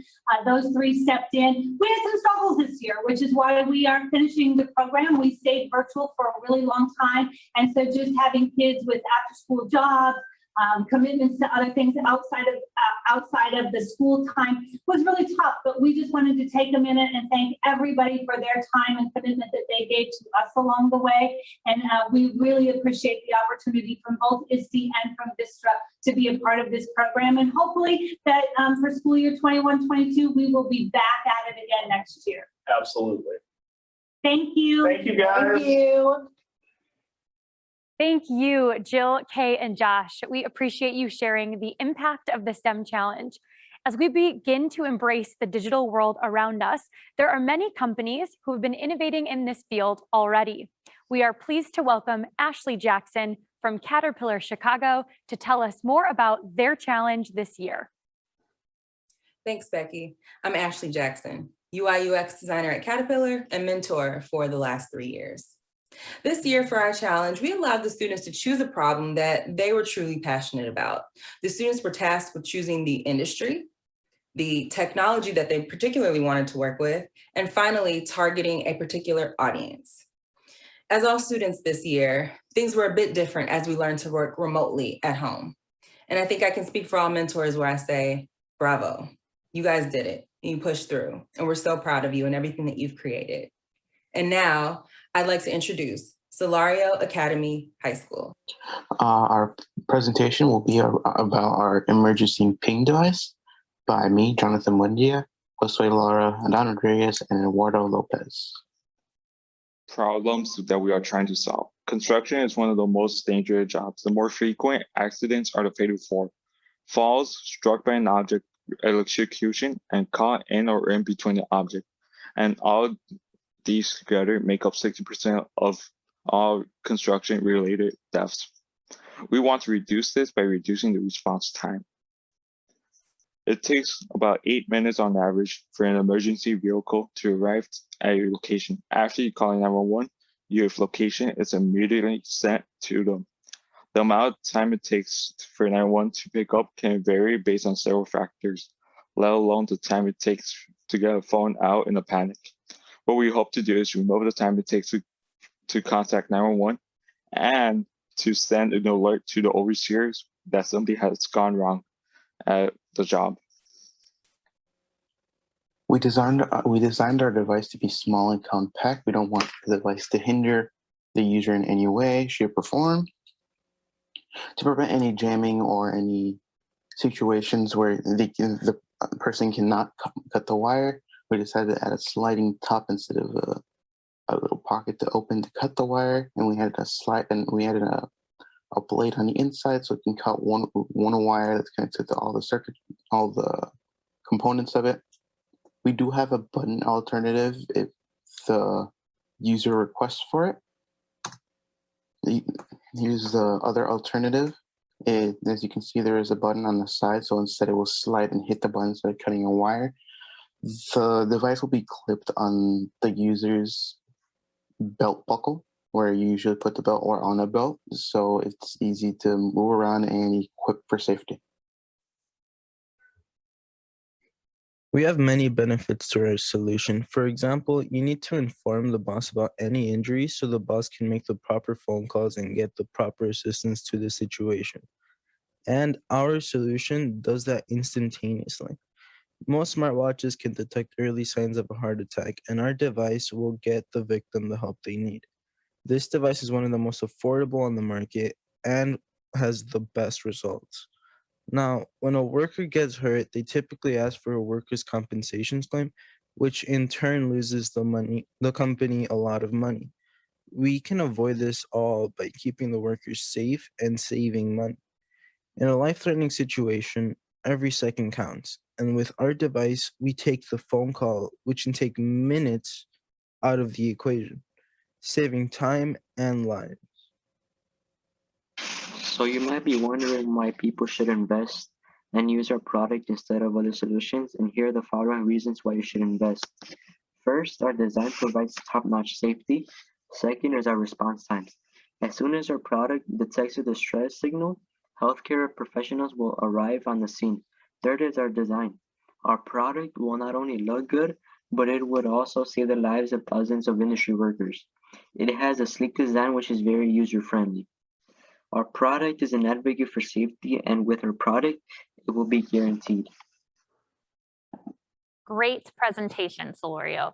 My question for you is, since you had to choose your own adventure STEM challenge and had to choose an industry, technology, type of problem, and target audience or business segment, which did you select first, and did that guide the rest of your choices? Okay, so what I chose first for the choose your own adventure section, because this is where we had to choose the challenge interest part. The technology, I went for wearables. And that guided the rest of my decisions, because there's not much you can do when you're wearing something. You can't really track productivity when you're wearing something, or else that would be extremely complicated or creepy, depending on how you see it. Sustainability, I don't know how that has to do with wearing something. So I went with safety. And then the target audience, there's not really much you need for safety for the internal area or the dealers. So I went more with the customers, and that would end user cap products. So that would most likely go to, let's say, the workers who work on the field. So that overall gave me the kind of the basis of what I wanted the product to be like. Thank you, Solorio. Back to you, Becky. We love seeing our students design with empathy at the forefront and believe that good design skills need a human-centered focus. Our mentor team at Horizon Therapeutics works hard to ensure students understand the full journey of those suffering with thyroid eye disease. Here to tell us more is Dr. Jeffrey Sherman. Over to you. Thank you, Becky. It's great to be here today and share the incredible work our students have accomplished. My name is Dr. Jeff Sherman, and I'm the Chief Medical Officer at Horizon Therapeutics, a biotechnology company with our U.S. headquarters in Deerfield, Illinois. In my work, I work with my colleagues across the company on our products that address the unmet medical needs of individuals with a variety of rare, autoimmune, and severe inflammatory diseases. This year, our STEM challenge focused on understanding the patient journey for those living with thyroid eye disease, also known as TED, which is a serious, progressive, and vision-threatening rare autoimmune disease. We asked the students to research the symptoms, the current treatment options, and the challenges associated with living with this disease to ultimately develop an innovation like a smartphone app or a physical prototype that will help improve the patient journey. I'm excited to introduce our fantastic teams alphabetically, so there is no favoritism. From Maine East High School and the Perspectives Math and Science Academy, who will share their exciting innovations with us today. Thank you. Our group, the Horizon interns, created an app called TED Assistant. So the purpose behind TED Assistant, we wanted to find a way to help TED patients by creating an app that can prevent stress, pain, and difficulties that can be caused by the disease. And we value the experience the patients have in their everyday lives, and we made a simple but very beneficial app for the patients. We've incorporated many different features into the app to give patients a more satisfactory experience with our app. Now we're going to show a quick demonstration. First, we have the login page where the user can log in using their email, phone number, or fingerprint. Next, we have the homepage which is used to navigate through the app. First, let's talk about the survey page. In the survey page, the user can take an online survey to find out if they have TED or not. They'll be asked if they're experiencing any symptoms listed. After that, they'll be asked to take a picture of their eyes to send to the experts. Then they'll be sent an email about an appointment with an expert if the user gets diagnosed. They'll be asked to take the survey every week to keep track of symptoms and treatment. Next, we have the history page, and the history page keeps track of the patient's doctor visits along with the Tepezza treatments and the dates that those took place. The location page. The location page helps with users with finding a facility near the patient's location by typing their zip code. Then the user will be given a choice to choose which facility the patient wants to go for checkups and treatments or diagnosis. Next up, we have the schedule page. So here, the user can view their upcoming appointments or schedule or meetings, and also they can schedule to do that. Just press appointments and press schedule. And you will be asked if you want to continue with your primary care location. If it's yes, press yes and select the date and select the time and just submit. It's the same with the meeting page. Next, we have the community page, and it's a place where TED patients can connect and share experiences, struggles, ideas, and anything they want to with each other, and establish connections that can support them during their everyday lives. Next up, we have the information page. This portion of the app allows users to read and understand more about Tepezza and Thyroid Eye Disease. When clicking on either one of these links, it directs them to a page that talks about Tepezza and TED. Next, we have the claims page, and the claims page tracks the fees that you owe, and it tells you your total due along with the individual prices of each appointment. The price will show up green if it has been paid and red if it is not. The chat area is used to contact professionals with any questions or concerns that you may have. Next, we have the menu, which contains various full features to improve your experience on the app, like changing the text and using Alexa. You can change the colors on the app, and if you want to change the color scheme, you can move around the color wheel and choose what you like best. Just like that, you can have whatever colors you choose on the app. Then you can sign out of the app whenever you want.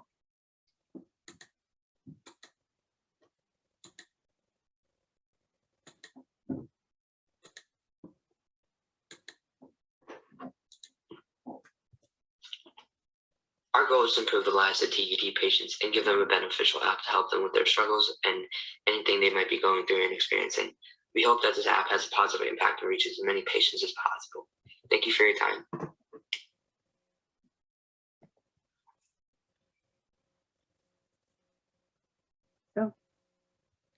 Thyroid Eye Disease Research by Anissa Shaw and Antoine Hope. How did our research begin? The research began by first discovering what is thyroid eye disease. We wanted to understand the impacts it has on people's daily lives. Then we went and interviewed a person who has thyroid eye disease to better understand it in a first-person view. Next, we had to experience the different effects in which we can start to help the patients. What we learned about thyroid eye disease. We learned that thyroid eye disease is a condition that causes the eye to burn and cause swelling. The disorder is caused by antibodies directed against receptors present in the thyroid cells and also on the surface of the cells behind the eyes. What is the focus area? The focus area in which we decided to go into would be how can we impact the patient's journey overall. We choose to do this focus area because we wanted to make it easy access for all the patients who deal with thyroid eye disease. Our thoughts and feelings on the research. My thoughts and feelings on the research would be that I hope the planning we are creating on our final project can be a helpful tool to impact the people with thyroid eye disease. It also makes me a little upset that I am just finding out about this disease because I wish I was able to create help sooner.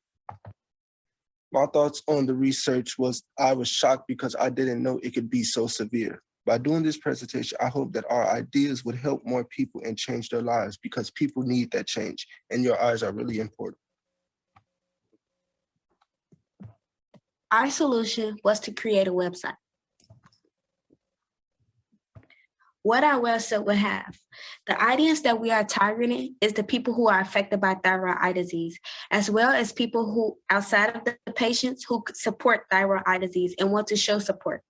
The website would include a variety of things, which are items the patients need, which are eye drops, sunglasses, and alarms, awareness section so that people can have more idea of what thyroid eye disease is and the history of thyroid eye disease. A connection team so that people around the world who are affected by thyroid eye disease can connect with one another and express a community to build up one another and support each other. Our final thoughts. If we had more time, we will continue making a website that is able to have the supplies for people with thyroid eye disease. Also, we have to determine how we will be adding attention to our website and give that access support to people who are dealing with this disease daily. Can you share more about the alarms you talked about as part of the supplies on your website? Sure. So we talked to a lady by the name of Danielle, and she would express more about how she would forget to put her eye drops into her eyes. So I thought to make a alarm so that people are able to get that reminder for when they need the eye drops in their eyes. Also, can you share out how can you make sure that your website would be different from websites that already exist?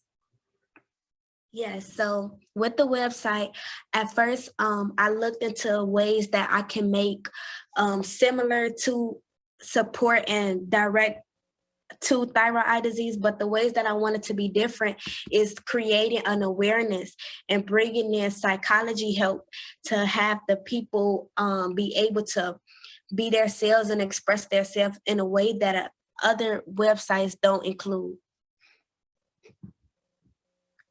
Thank you very much. Thank you so much. Thank you for your time. Thank you.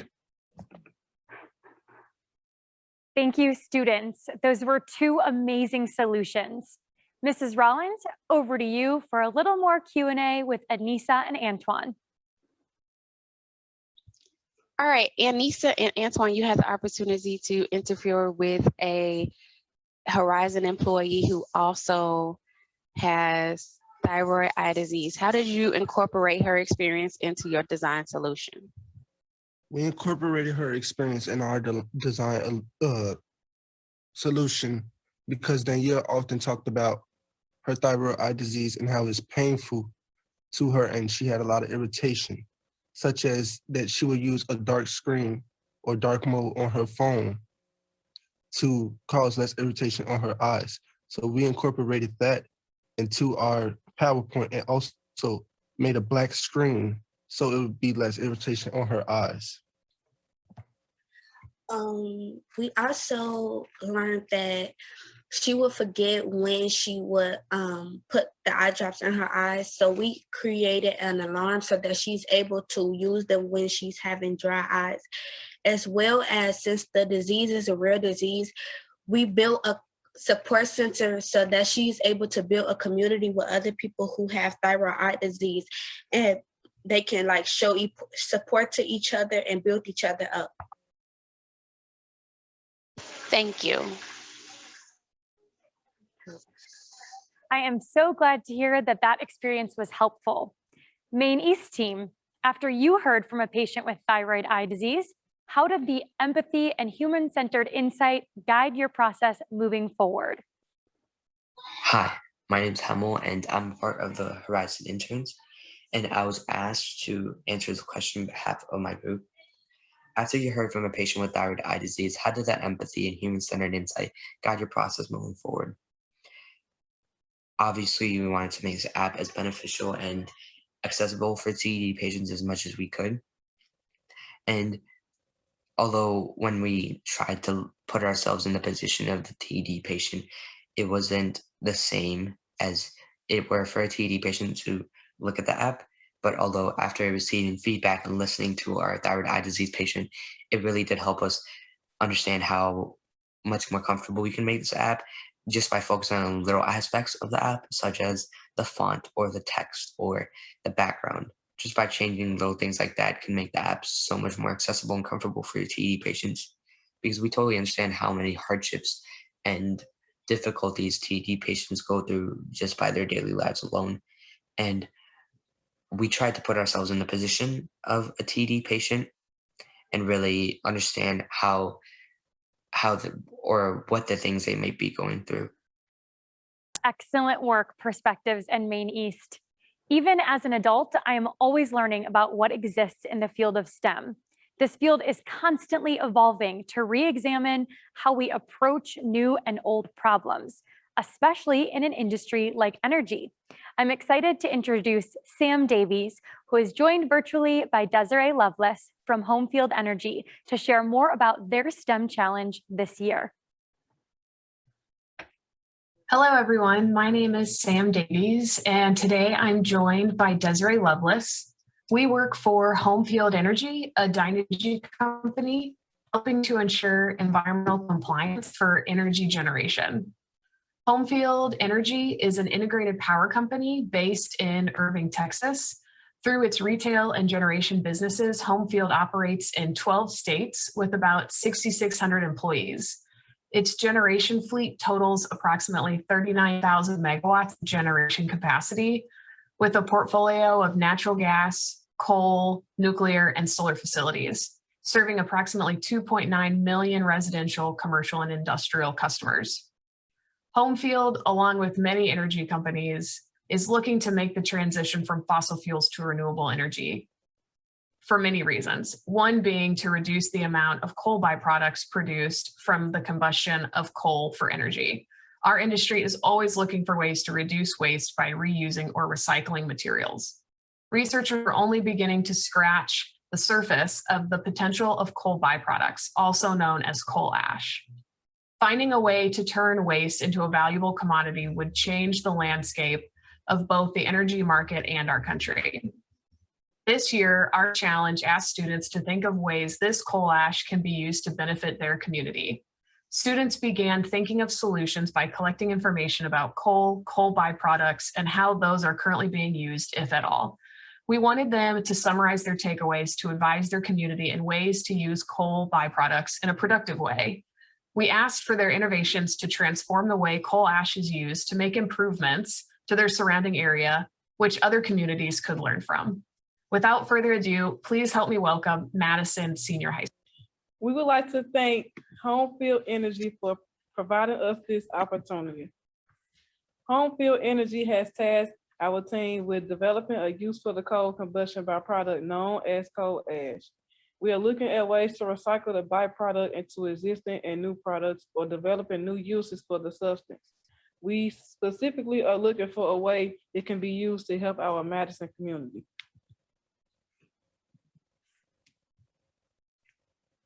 Our team initial findings for research: coal ash is the generic term referring to several very distinct materials produced when we combust coal to produce electricity, not classified as a hazardous product by the EPA.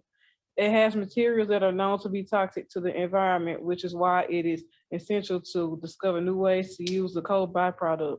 Byproducts mainly include fly ash and bottom ash. And the main coal uses for coal ash are roads and cement, fly ash bricks, agricultural fertilizer, drainage material, cinders to spread on wintry roads.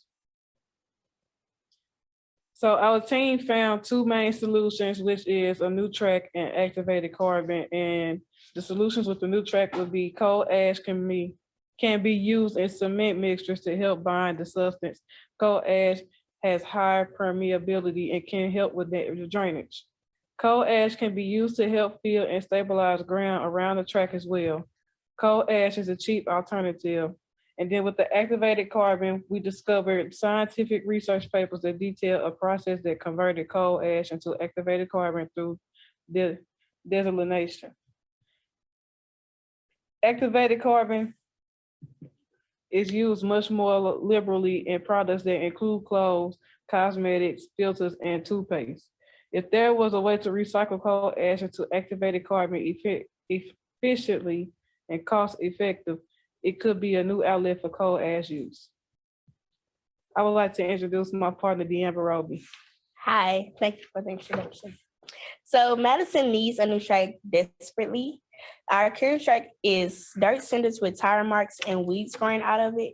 The track holds water for days after it rains and has been nicknamed the swamp because the water collects on both sides. So like you have to run in between it. We've had accidents and injuries for both of them. Despite the shortcomings, Madison continues to have athletes compete in state track meetings and regionals every year. So the benefits that we would get from the track are we would bring more students to the school, provide revenue to our school for hosting track meets, allow public to walk and exercise on the track, make the school look nice, provide proper drainage to the surrounding area, and less injuries will happen from using our current track. Okay, so coal ash can be used in the binding material. Coal ash can be used recycled into concrete to make that layer more cost effective. It can be used to level off the ground to even the sublayer to build the new track. And we would want to put the coal ash in the middle layers in between the bonding cement and the non-permeable asphalt or concrete. And fly ash used in concrete improves the workability and durability of hardened concrete. So the next steps that we would like to take is to ensure the track follows Illinois and law regulations, research labor costs and determine if solution is truly feasible. We will also present ideas to the school board and promote ideas to community through social media and other outlets. And our current quote of a new track for the district is close to $350,000. We need to compare that with the cost of fly ash materials and determine if it is more cost effective to recycle coal ash into the track. We want to say thank you to the following for guiding us through our challenge, our mentors. Desiree Lovelace, Diana Tickner, Sam Davies, and Angie Ward. Our teacher, Mrs. Saul, and Isti, Gil Downey, Emily Cooper, and Rebecca Goldberg. Thank you. Thank you.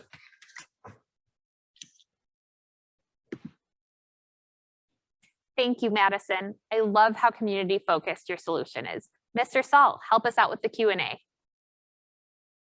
What was one of your first ideas to use coal ash, and how have your solutions changed over the process, Antonio? Our research team came up with multiple ideas involving agriculture and fertilizer. At first, we wanted to try to find a way to recycle coal ash into our local school garden. However, we moved away from that because it seemed coal ash was already being used for that reason. Another group member researched the way that coal ash could be used as activated carbon. It was a very intensive process in its infancy stage. Then we came together and thought, how could our school community get the most help from our idea? That is when we settled on the track. Because it would have instant impact, we were very excited to move forward. Thank you for sharing your process. Who's up next, Becky? Sustainability also plays a key role at Caterpillar Peoria. As Caterpillar looks towards the future, they need innovators like the students they worked with to help sustain both the industry and the workforce. Helping us introduce the next two schools is longtime partner Dan Adler from Caterpillar Peoria. Dan, can you tell us more about the STEM Challenge this year? I'd be happy to. Thanks, Becky. Welcome to our audience from Team Caterpillar. My name is Dan Adler, and I'm a Safety Technology Program Manager here in Peoria. On behalf of all the Caterpillar Peoria mentors, it's my pleasure to introduce you to our challenge and our student teams. This year, our challenge gave our student teams 3 options to tackle in the area of remote control technologies. Option 1 was to design a campaign for Caterpillar to reach and recruit the next generation of operators, informing them of current technologies, remote operation opportunities, growth capacity, and potential impact of their work. Option 2 was to deliver an innovation to increase sustainable measures on a mining site using automation and remote control machines. and to defend the value of that automation, either through a new machine, an enhancement for operators, or the new use of remote technology. And finally, option 3 was to enhance remote control technology to be accessible to a diverse demographic and prototype a potential new innovation. Now that you know a little bit about our challenge, it's my pleasure to hand the program over to our solution teams at Williamsfield and Richwoods High Schools. Mining sites, there's one thing that is the biggest concern overall, and that is safety. Some of the biggest safety concerns that present themselves in underground mines are the risk of cave-ins, explosions, extreme temperatures, but most importantly, toxic air. This makes these mines dangerous, so safety measures are a necessity. This leads us into our challenge statement. Our challenge is to find ways of improving safety in underground mines by creating new and improved ways of communication. Communication can be lacking when dealing with these mines because there is such a large space you're dealing with, and it is hard to find technology that can keep workers connected while underground. Communication can help promote safety by spreading vital information to all workers. This is where Kuhn comes into play. Now on to Michael. Our original idea for a prototype was a drone that could scan and detect the air quality of underground mines for safety purposes. We began our brainstorming process with researching cave-ins and collapses. We defined a cave-in as a collapse where rocks fill the area, leaving no way to exit. Our next step in the researching process was realizing our main focus was communication. Therefore, a drone with minimal communication wouldn't be the best option. We decided to take our research to the next level and develop an app that would run via Bluetooth using through-the-air or TTE technology. TTE technology uses low-frequency waves to penetrate dirt and rock to communicate safety hazards and conditions to other miners. Our team's goal is to make sure underground mines can run smoothly and safely. Now Owen will explain our product and how it will work. Kuhn is an app that can use air sensors to check the air in the mine for safety. The app will be able to connect to the device via Bluetooth and can be used to help get a better understanding on what the current situation is. When you first start up the app, it'll ask for an email and a password. This will allow your team log into their own account. You can also select the register button at the bottom to create an account. Once in, you'll be greeted by a few boxes that will tell us some information about their functions, as well as a side menu. The side menu contains buttons that allow you to see your profile, to get help or assistance if needed, and instructions on how to pair the device. While the main menu lets you keep an eye on all of your equipment and personnel to make sure everything is running as smoothly as possible. And if any issues do happen to pop up, you can check the alert button to immediately see each issue in the message box to communicate with your team about how to solve them. Once done with the app, you can log out with the button. Now on to Javon for features and customer concerns. Kuhn has is incredibly important because it is useful for any mining site. This app has visual and audio cues as well as alerts that will be presented across the entire app. The air sensors that are constantly running are presented through the app for easy detection. If the mining site has technology already in use, the site only needs to buy the app, which is priced at $25. If the other mining site has no technology, then the site can buy the app as well as a device that can be attached to the workers themselves or to the machines that are used. The device has the app and Bluetooth technology, which altogether is priced at $150. With this, we will now dive into customer concerns.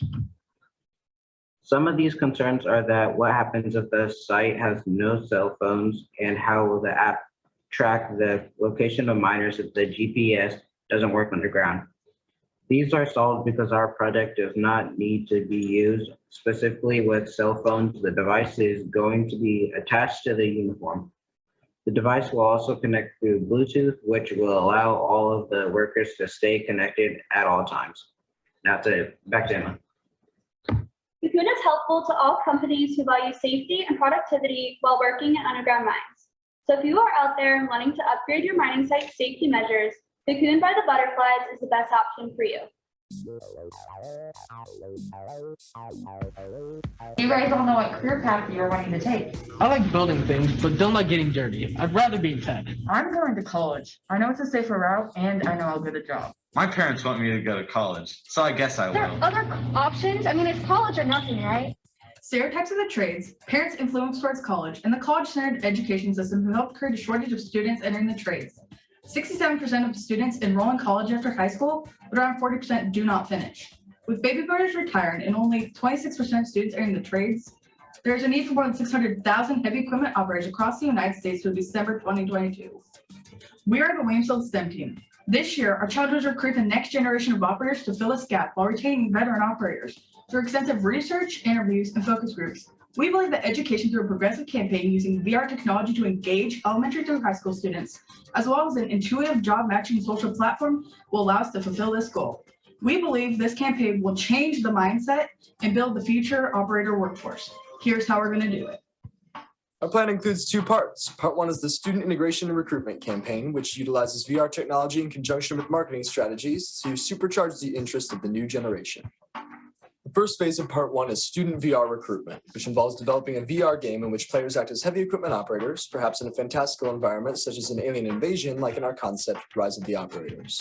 Caterpillar dealer sales representatives take this game to schools and allow students to interact with the program, stimulating student interest and advertising for step two. The second phase involves hosting VR and remote events at local Caterpillar facilities. These programs would include a wide range of events from cooperative games to competitive challenges, aimed at educating participants with career specialization and job pathways that consist of different progression channels for different types of operators and trades. These simulations would give the participants access to meaningful experiences that they would struggle to find anywhere else. Upon completion of their pathway, future operators will earn certification while making connections with Caterpillar officials that will allow them future internship and employment opportunities. The second part is a job matching social platform that stimulates the growth of the new generation while retaining the experiences of the past. This site would intuitively match employees to employers based on training, experience, and personal preferences. It also includes comprehensive searching, social forums, and a profile experience system that produces rankings and goal markers that keep operators coming back for more through gamification strategies. Employers would also find this site useful, being able to effectively locate employees. Parents and potential operators would be able to use this site to learn more about the field. Our initial target audience will include young males and females from ages 16 to 22. Eventually, this group will expand to include both young and old alike. In 4 months, we'll have a minimum viable VR product produced by a team of 8 people to pilot in 4 of the 165 CAD dealers nationwide. This team will include developers, project managers, architects, and sales representatives who will mimic the recruiting strategies used by the Army. After this initial release, the team will obtain rapid feedback from the 4 testing sites for 2 months before expanding to additional dealers. During this time, a separate team would be working to develop the job matching social platform, releasing this at the same time as the student recruitment and integration campaign. The initial startup cost to go to market will be about $768,000. We understand the importance of failing early and failing often by rapidly progressing through the feedback loop. We believe that this product will provide superior preparation for trade careers and exemplary education to raise awareness of the trades. With the credibility of the Caterpillar name behind this program, our campaign will build brand loyalty, further increase the customer base, retain the skills of veteran operators, and change the mindset to recruit the next generation of skilled operators. We would like to thank everyone who has helped us throughout this process, especially our ISTI coordinators and Caterpillar mentors, Jody Short, Andy Brown, and Gil Downey. Thank you.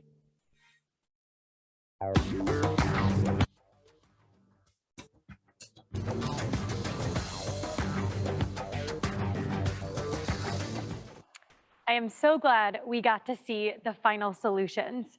Now, Williamsfield, you chose to recruit the next generation of operators. We know that you created personas and made a survey to collect information. Why was this part of the process to reach a solution in the pipeline gap?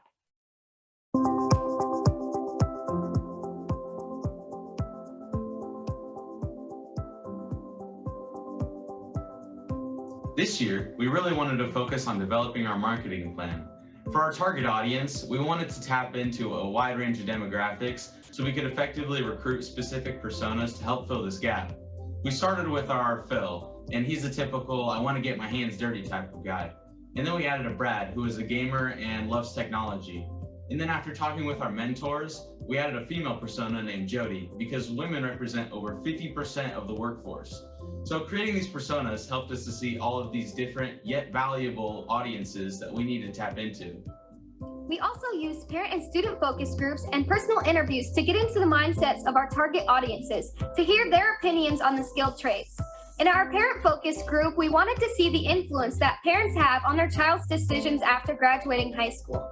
Parents in our area stress that they see the skilled trades as necessary to keep our worlds running. Our student focus group and survey allowed us to see what students wanted to gain from their career, as well as what they would want in an educational program. We learned that there is no consistent source for students to learn about careers in the skilled trades. Such an impressive scope of research. Thank you for sharing. STEM challenges are designed to expose students to the possibilities in industry. For students at Chi-Tech, this meant they got to walk in the shoes of various Arity employee roles. Imad Isaac from Arity is here to walk us through what that looked like. Imad, take it away. Thank you, Becky. Hi, my name is Imad Isaac. I'm the CTO for Arity. This year, our challenge was to design, market, and monitor the future of wearable tech. Students at Chi-Tech Academy were asked to innovate on one of the most relevant and essential accessories in mobility, the shoe. To think about how people interact with shoes each and every day, to pay close attention to form and function, and to think of ways to optimize the shoe's potential.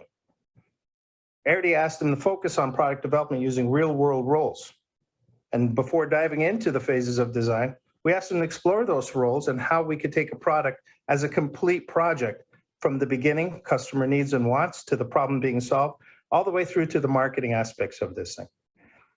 It's my pleasure to introduce Chi-Tech Academy and the solutions they came up with this year. Hi, my name is Maya, and I'm a student from Chicago Tech Academy. We were given the prompt to come up with the shoe of the future. And to do this, we decided to partner up with Adherence. We work with mentors to see how shoes can face social issues such as police brutality. Adherence for Justice, disrupting police brutality. Problem at hand, George Floyd, Breonna Taylor, and Stephen Clark. Youth have all sadly been victims of police brutality. Police brutality is the use of excessive force, excessive and illegal force, which is also unwarranted.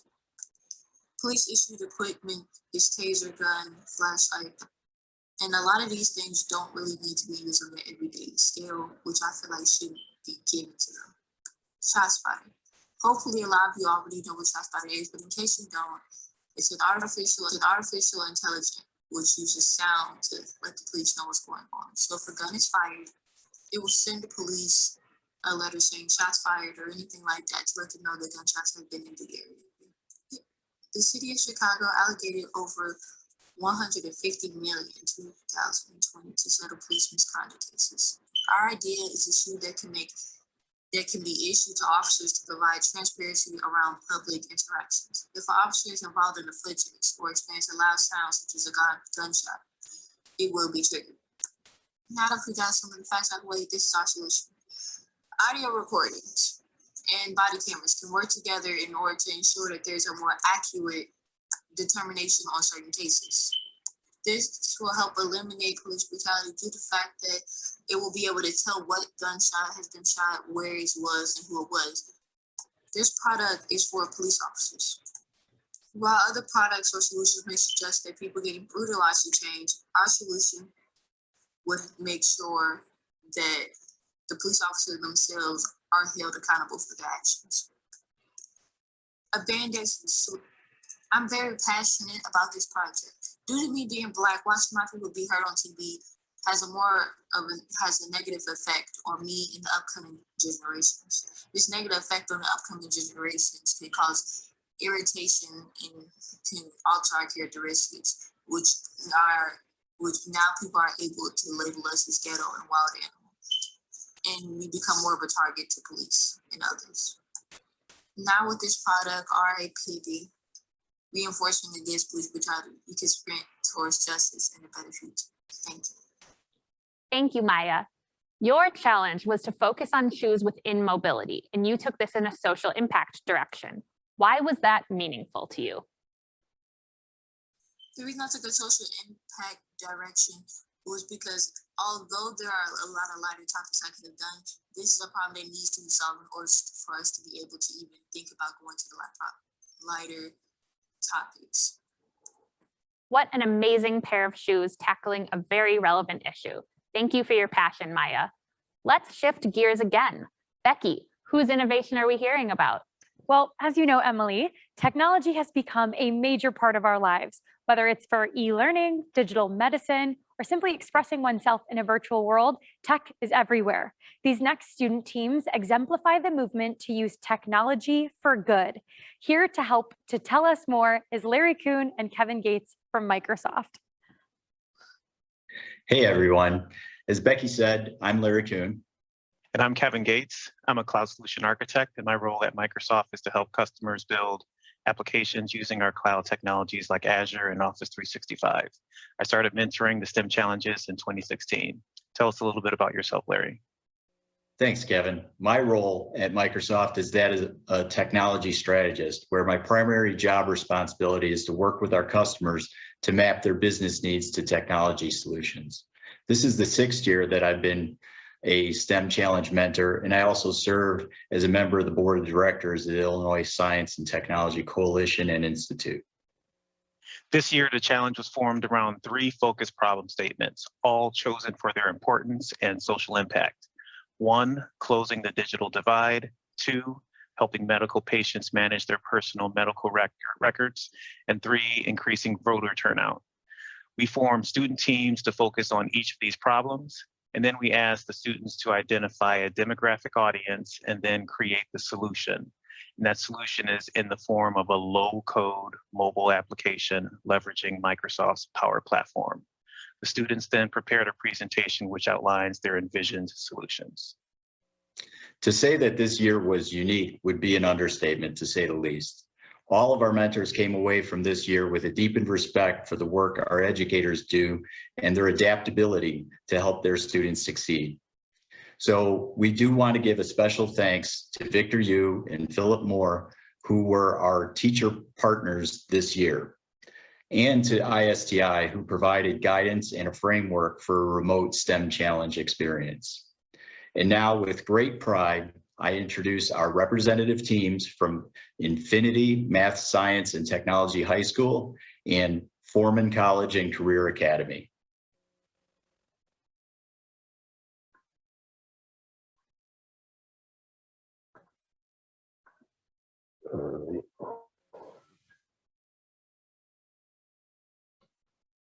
Hello, my name is Amara Skurlock. I am Joshua Mendez. And for the teammates that aren't here, we had Lysandro Sebastian, Stormelina Marco, Brandon Reyes, and Rachel Gonzalez. And this is our presentation on the digital age gap, or our project name, The Helping Hand.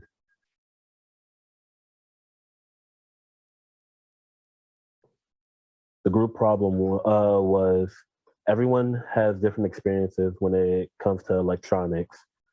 You might not have good Wi-Fi, you're unsure about certain emails or unsafe links, and everything is just really all cluttered. With the Helping Hand project that we have, we're trying to give basic solutions to how you should keep yourself organized and stay safe while on the internet.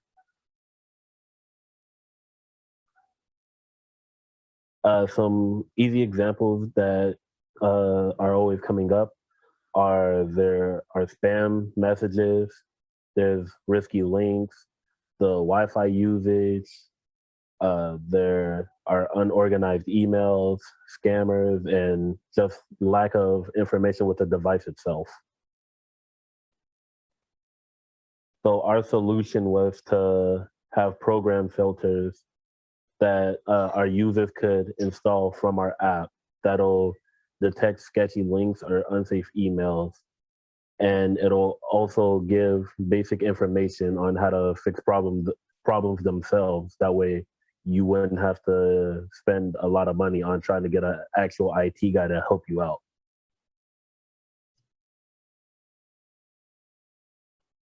The solution that we've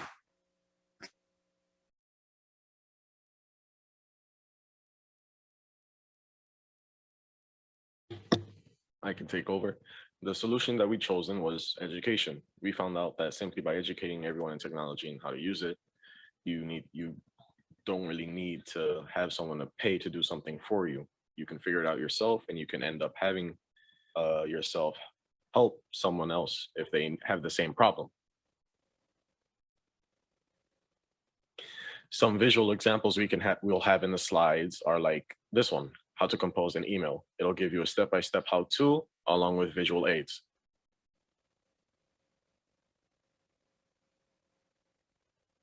We also found out that organization can be very important. And in our app, we'll teach you how to do so using files, how to clean up your email, stuff like that. Because we found out that both teachers or adults and students during this time have trouble clearing up their email with constant projects and assignments coming in. Just sometimes gets overwhelming, and we're here to help that. Some technical possibilities for the app are like a search bar, different categories of beginning how-to basics, like how to log in, how to remember a password, how to keep said password safe.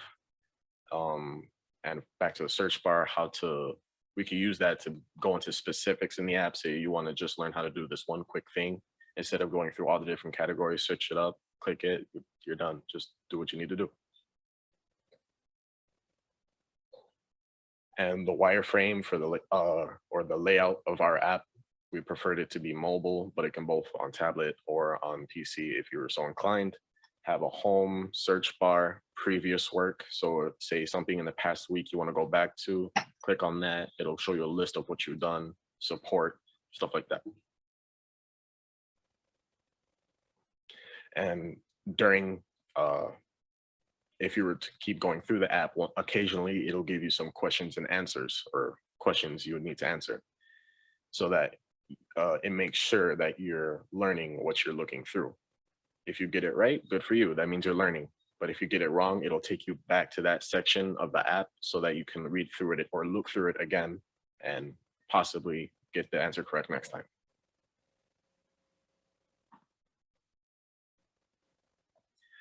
Some starting examples for the app, if we were to start it, say under the protection category, would be something like this, something like viruses. It'll ask you different questions, see what you know, and depending on what you get correct, it'll get rid of those. But if you get certain things wrong, it'll go more in depth on how you can fix that, how you can learn, and how to fix these problems yourself if you have them.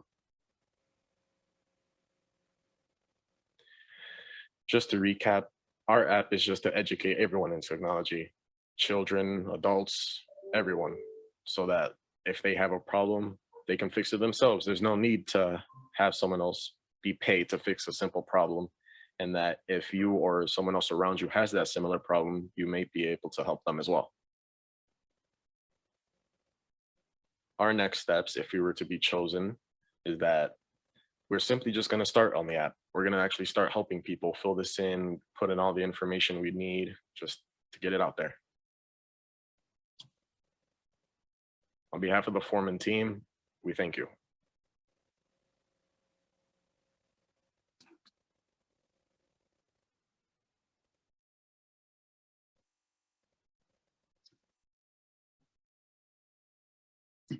Hi, my name is Rebecca. I'm Joe. I'm Carlos. I'm Donald. And I'm David. And we're Vote 360.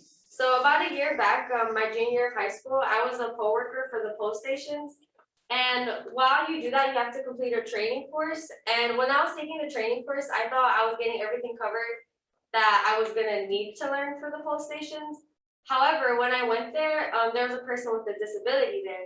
And since I wasn't trained on how to handle the situation and no one was trained on how to handle the situation, no one knew how to handle the situation. So I know that if we were trained on it and if we knew how to address the situation, it would have worked out on both sides and everyone would have left and been happy with how it was handled. So we created an app called Vote 360. The purpose of Vote 360 is to improve voting experience for people with disabilities. We do this by offering several features that make it easier for people to locate and contact voting polls. For example, we provide the hours of operation and the number to locate them. By this, we will be able to increase voter turnout and provide everyone with an opportunity to vote. So we overall would like to encourage voting among the people. So some of the features available in Volt 360 are navigation via touchscreen. You have buttons positioned at the bottom of the right of the map that represent the home screen of the app once you open it. To position the map however you'd like, you have blue waypoints indicating the polling stations, and once you click on them, it'll show information regarding them.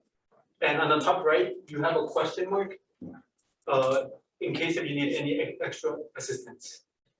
Now with that, we have a demo in which, like he stated, we could either put a location manually or we could turn it on with a phone, and that gives us polling areas in our area.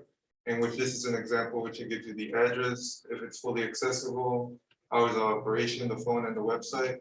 And with that, you can click the X on the top right, which gives you FRQ questions people might have, and we plan on adding more in the future.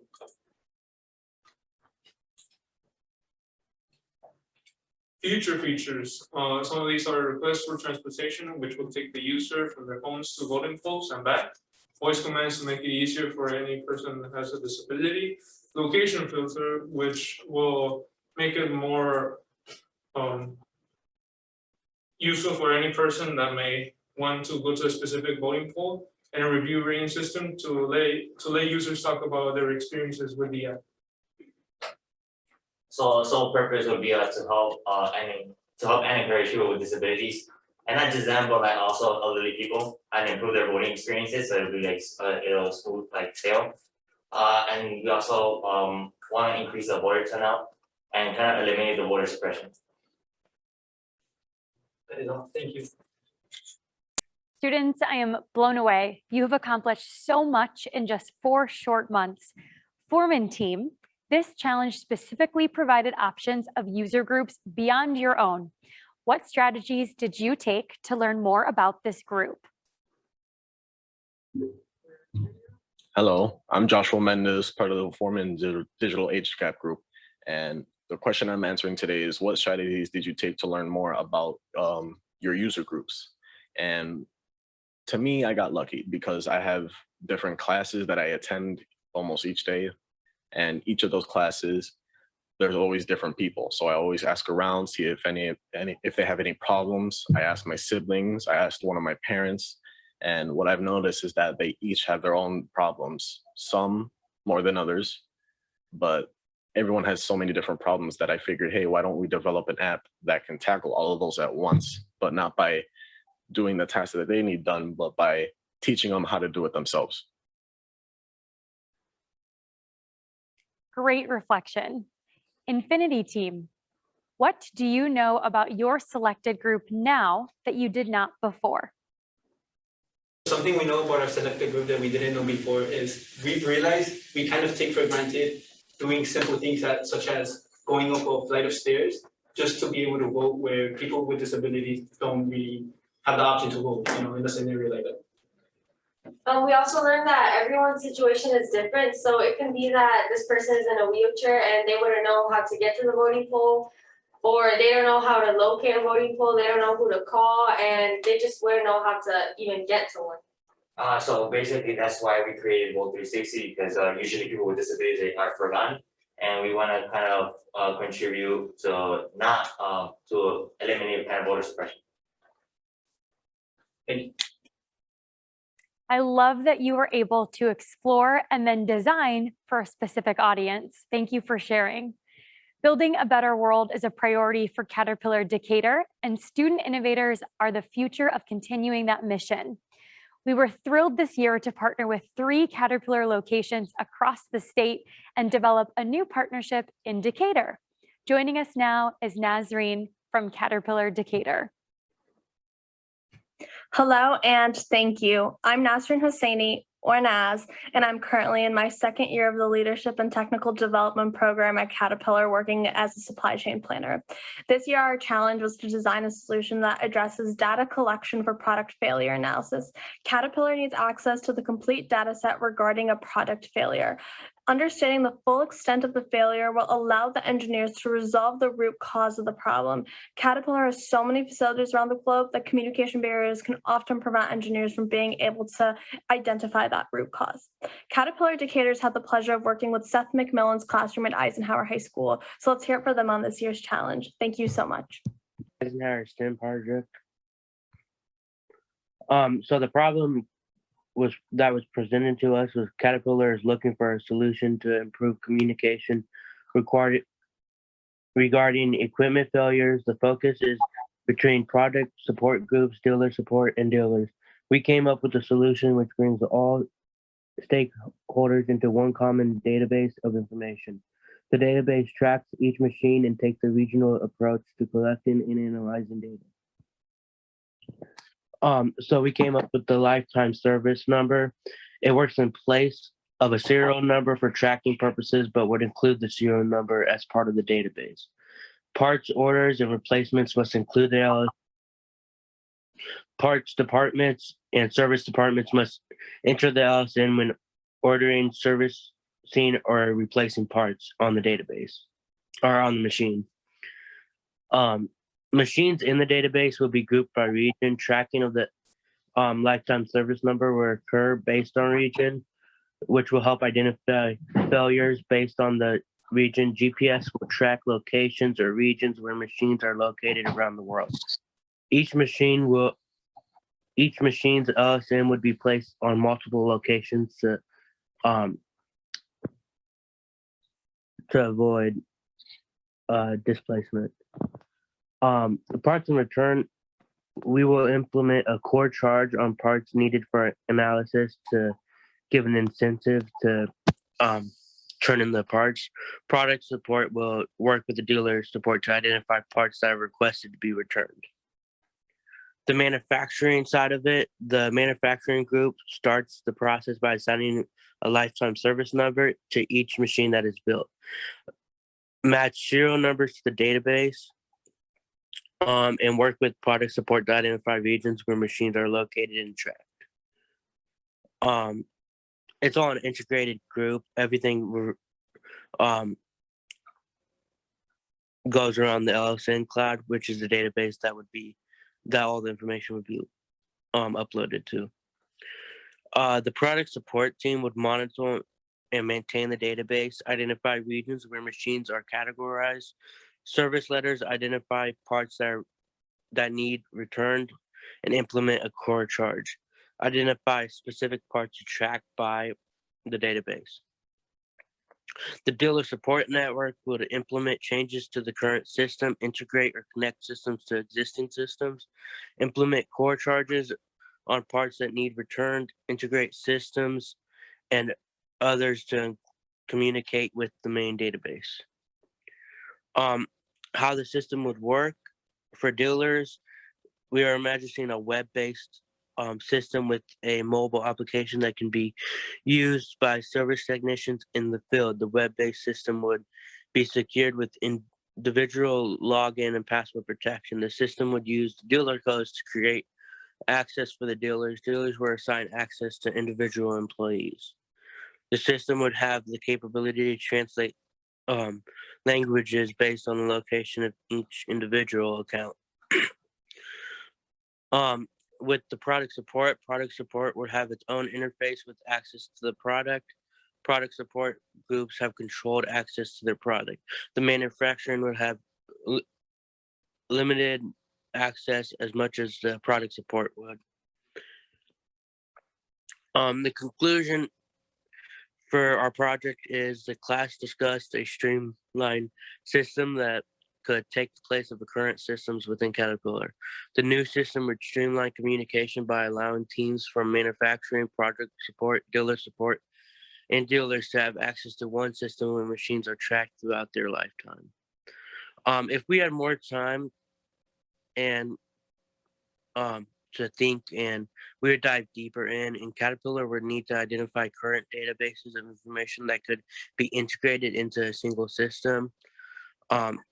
The new cloud that we came up would need to be constructed, and product support groups and dealer support would have to explore more options for implementing a core charge system for parts that need to be returned. So great to hear the student perspective on these industries. Let's get to our next partner. Innovation rarely happens in a silo. It takes dedicated partners like the Lenovo Foundation to invest time, money, and heart into the community to build a stronger future. As we get ready for our final student group, I am pleased to welcome Alberto Cavallaro from Lenovo Foundation to tell us about their journey this year. And what a journey it has been. My name is Alberto Cavallaro. I'm one of the mentors from the Lenovo Foundation that has teamed up with other colleagues, ISTI, and Wendell and Brooks College Prep this year. This is our 7th year partnering with this remarkable high school. I am a mechanical engineer at Motorola Mobility here in Chicago and part of the Lenovo worldwide organization. Our team of mentors this year included engineers, researchers, business and marketing experts that were able to join virtually from different sites across Lenovo. The Lenovo Foundation's mission is to empower underrepresented populations with access to science, technology, engineering, and math. In partnerships with groups like ISTI, we hope to inspire students to become better problem solvers in their community, using technology to make a difference. Lenovo's 2 greatest strengths are our diverse and global employee base and our commitment to innovation. Our employees collaborate across cultures and time zones every day and value ideas that are different. I can attest that the project from these students is proof that diverse perspectives lead to better solutions. This has been particularly rewarding because of the optimism and hopes that the students have shown even during these difficult times. This year, our challenge was to research, market, and unlock the potential of technology, and to focus on a human-centered solution that considers equity. It was important that the students had a user in mind when identifying the problem and proposing their solution. Their effort resulted in improving a technical need that relates to their student population, and they did an outstanding job putting together this campaign. But without further ado, I would like to introduce this awesome team representing Wendell and Brooks College Prep. This is Foldable Technologies and Phone Life Balance. We are a group from Gwendolyn Brooks College Prep in MSI's Engineering Design class. I'm Cassius Palacio, and my innovative group members are Ivan Valdez, Tamara Redmond, Shamia Johnson, Christine Romero, Leslie Servin, and Marian Shelley. So our big pitch is that we chose to market the Lenovo Yoga Smart Tab and design a keyboard that's foldable for students within the age ranges of 13 through 18. And we would like to use the social media platforms, Snapchat, TikTok, and Instagram. So about our product, we wanted to create a foldable keyboard to cater to how Generation Z is very tech savvy and mobile. We've seen a lot of things happening over the pandemic where we have to go mobile, and we want to market this tablet that is compatible and to make it more convenient and portable. So while we're in a school on a virtual platform, this device will amplify the lives of many students, especially within urban areas. In order to do that, we also need a foldable keyboard designed essentially for this tablet.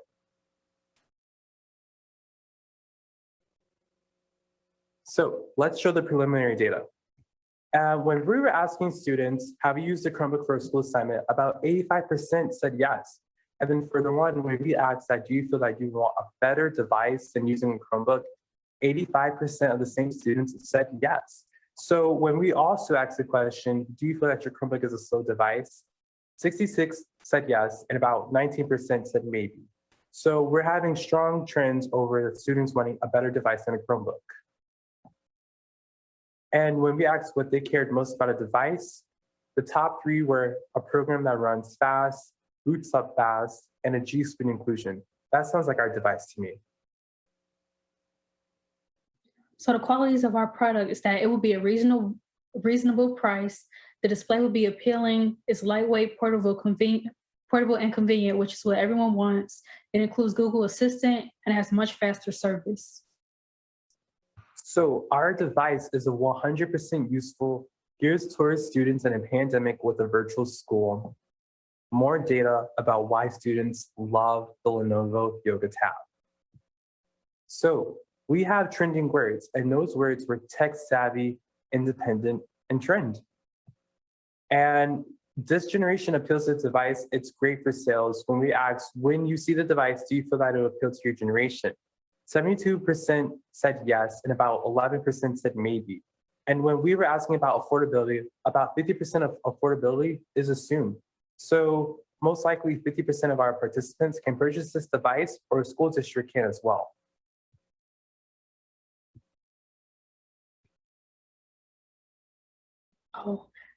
Okay, so our Yoga Smart tablet with the Google Assistant, the retail price will be about $249.99, where our other competitors cost more at $279, and it's much slower.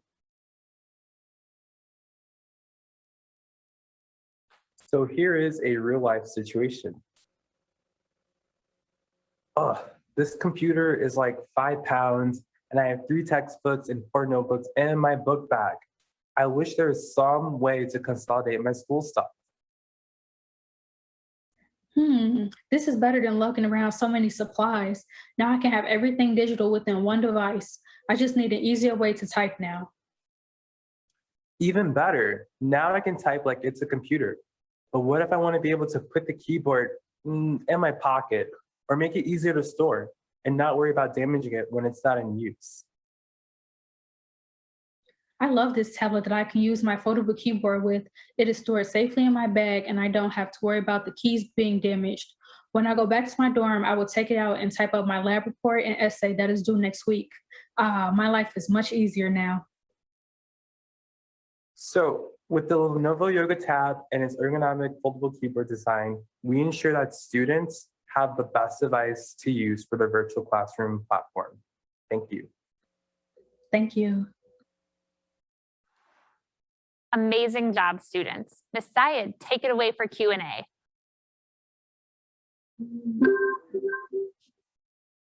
So this year you had the option of working with the Lenovo Motorola team, basically, to do foldable technology or AR. And you were asked to look through basically an equity lens.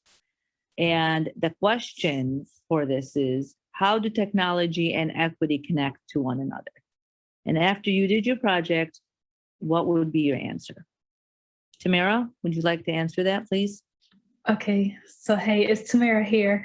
And my response to this is some schools, they don't have the funds or other resources like other schools in more affluent neighborhoods. So they are not able to see or use more modern technology and see for themselves how it's constantly evolving.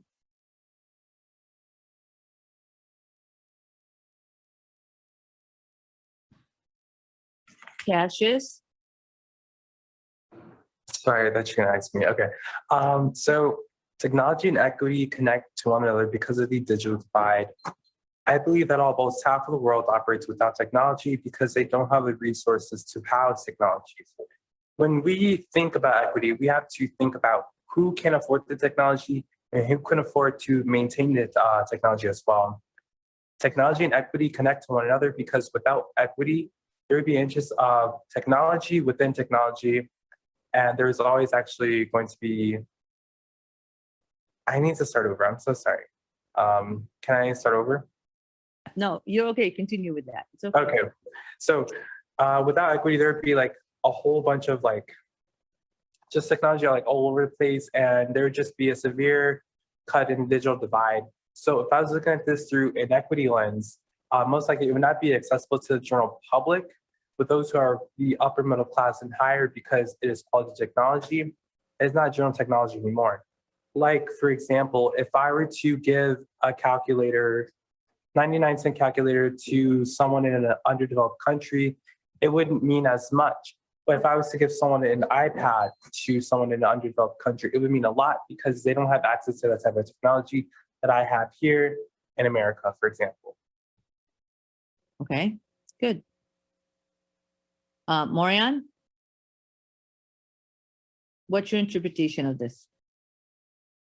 All right. In my opinion, technology and equity connect to each other a lot in every way, because without one, there wouldn't be a other. like without there being equity, technology wouldn't really be as important because in the market, not all people can afford it. That's why technology has, like different devices and stuff to go for different people. So like you have like your cheaper things without missing like a few features and all of that. Then you have like the top of the line stuff that's for other buyers and all of that. And I feel like yeah, they connect with a lot.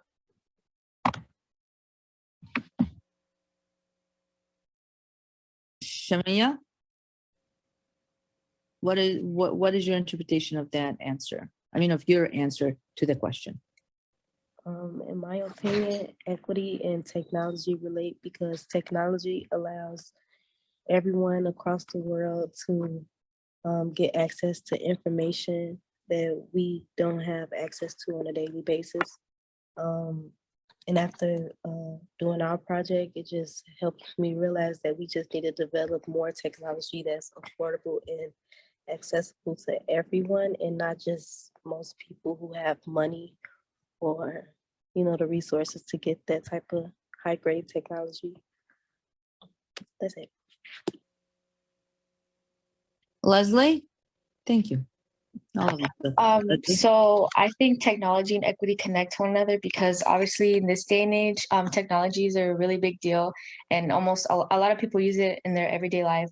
So I just think it would be fair for, new technologies to cater to everyone regardless of their social status, economic status, and for it to be accessible to everyone because since it's such a big deal now, it would be easier for everyone, or it would be better for everyone to have an equal start, equal opportunity to be successful.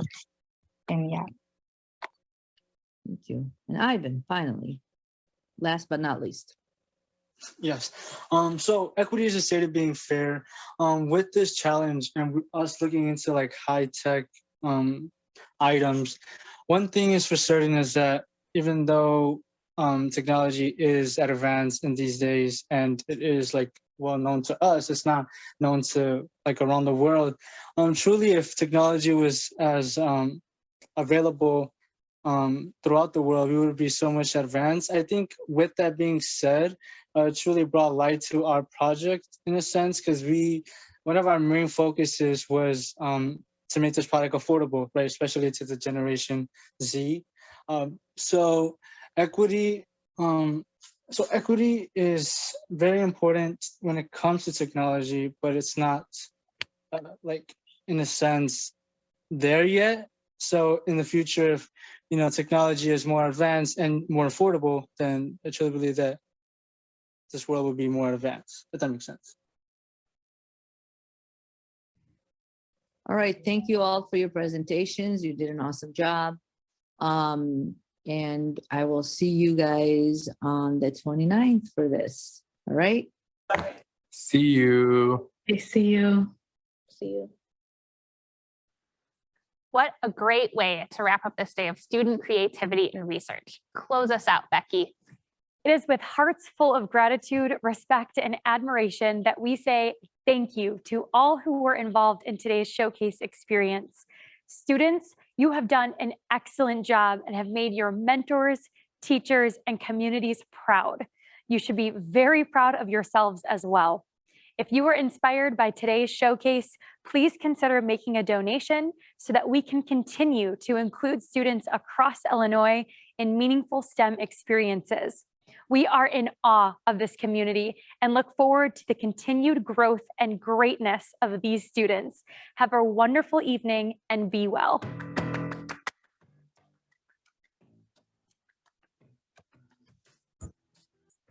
you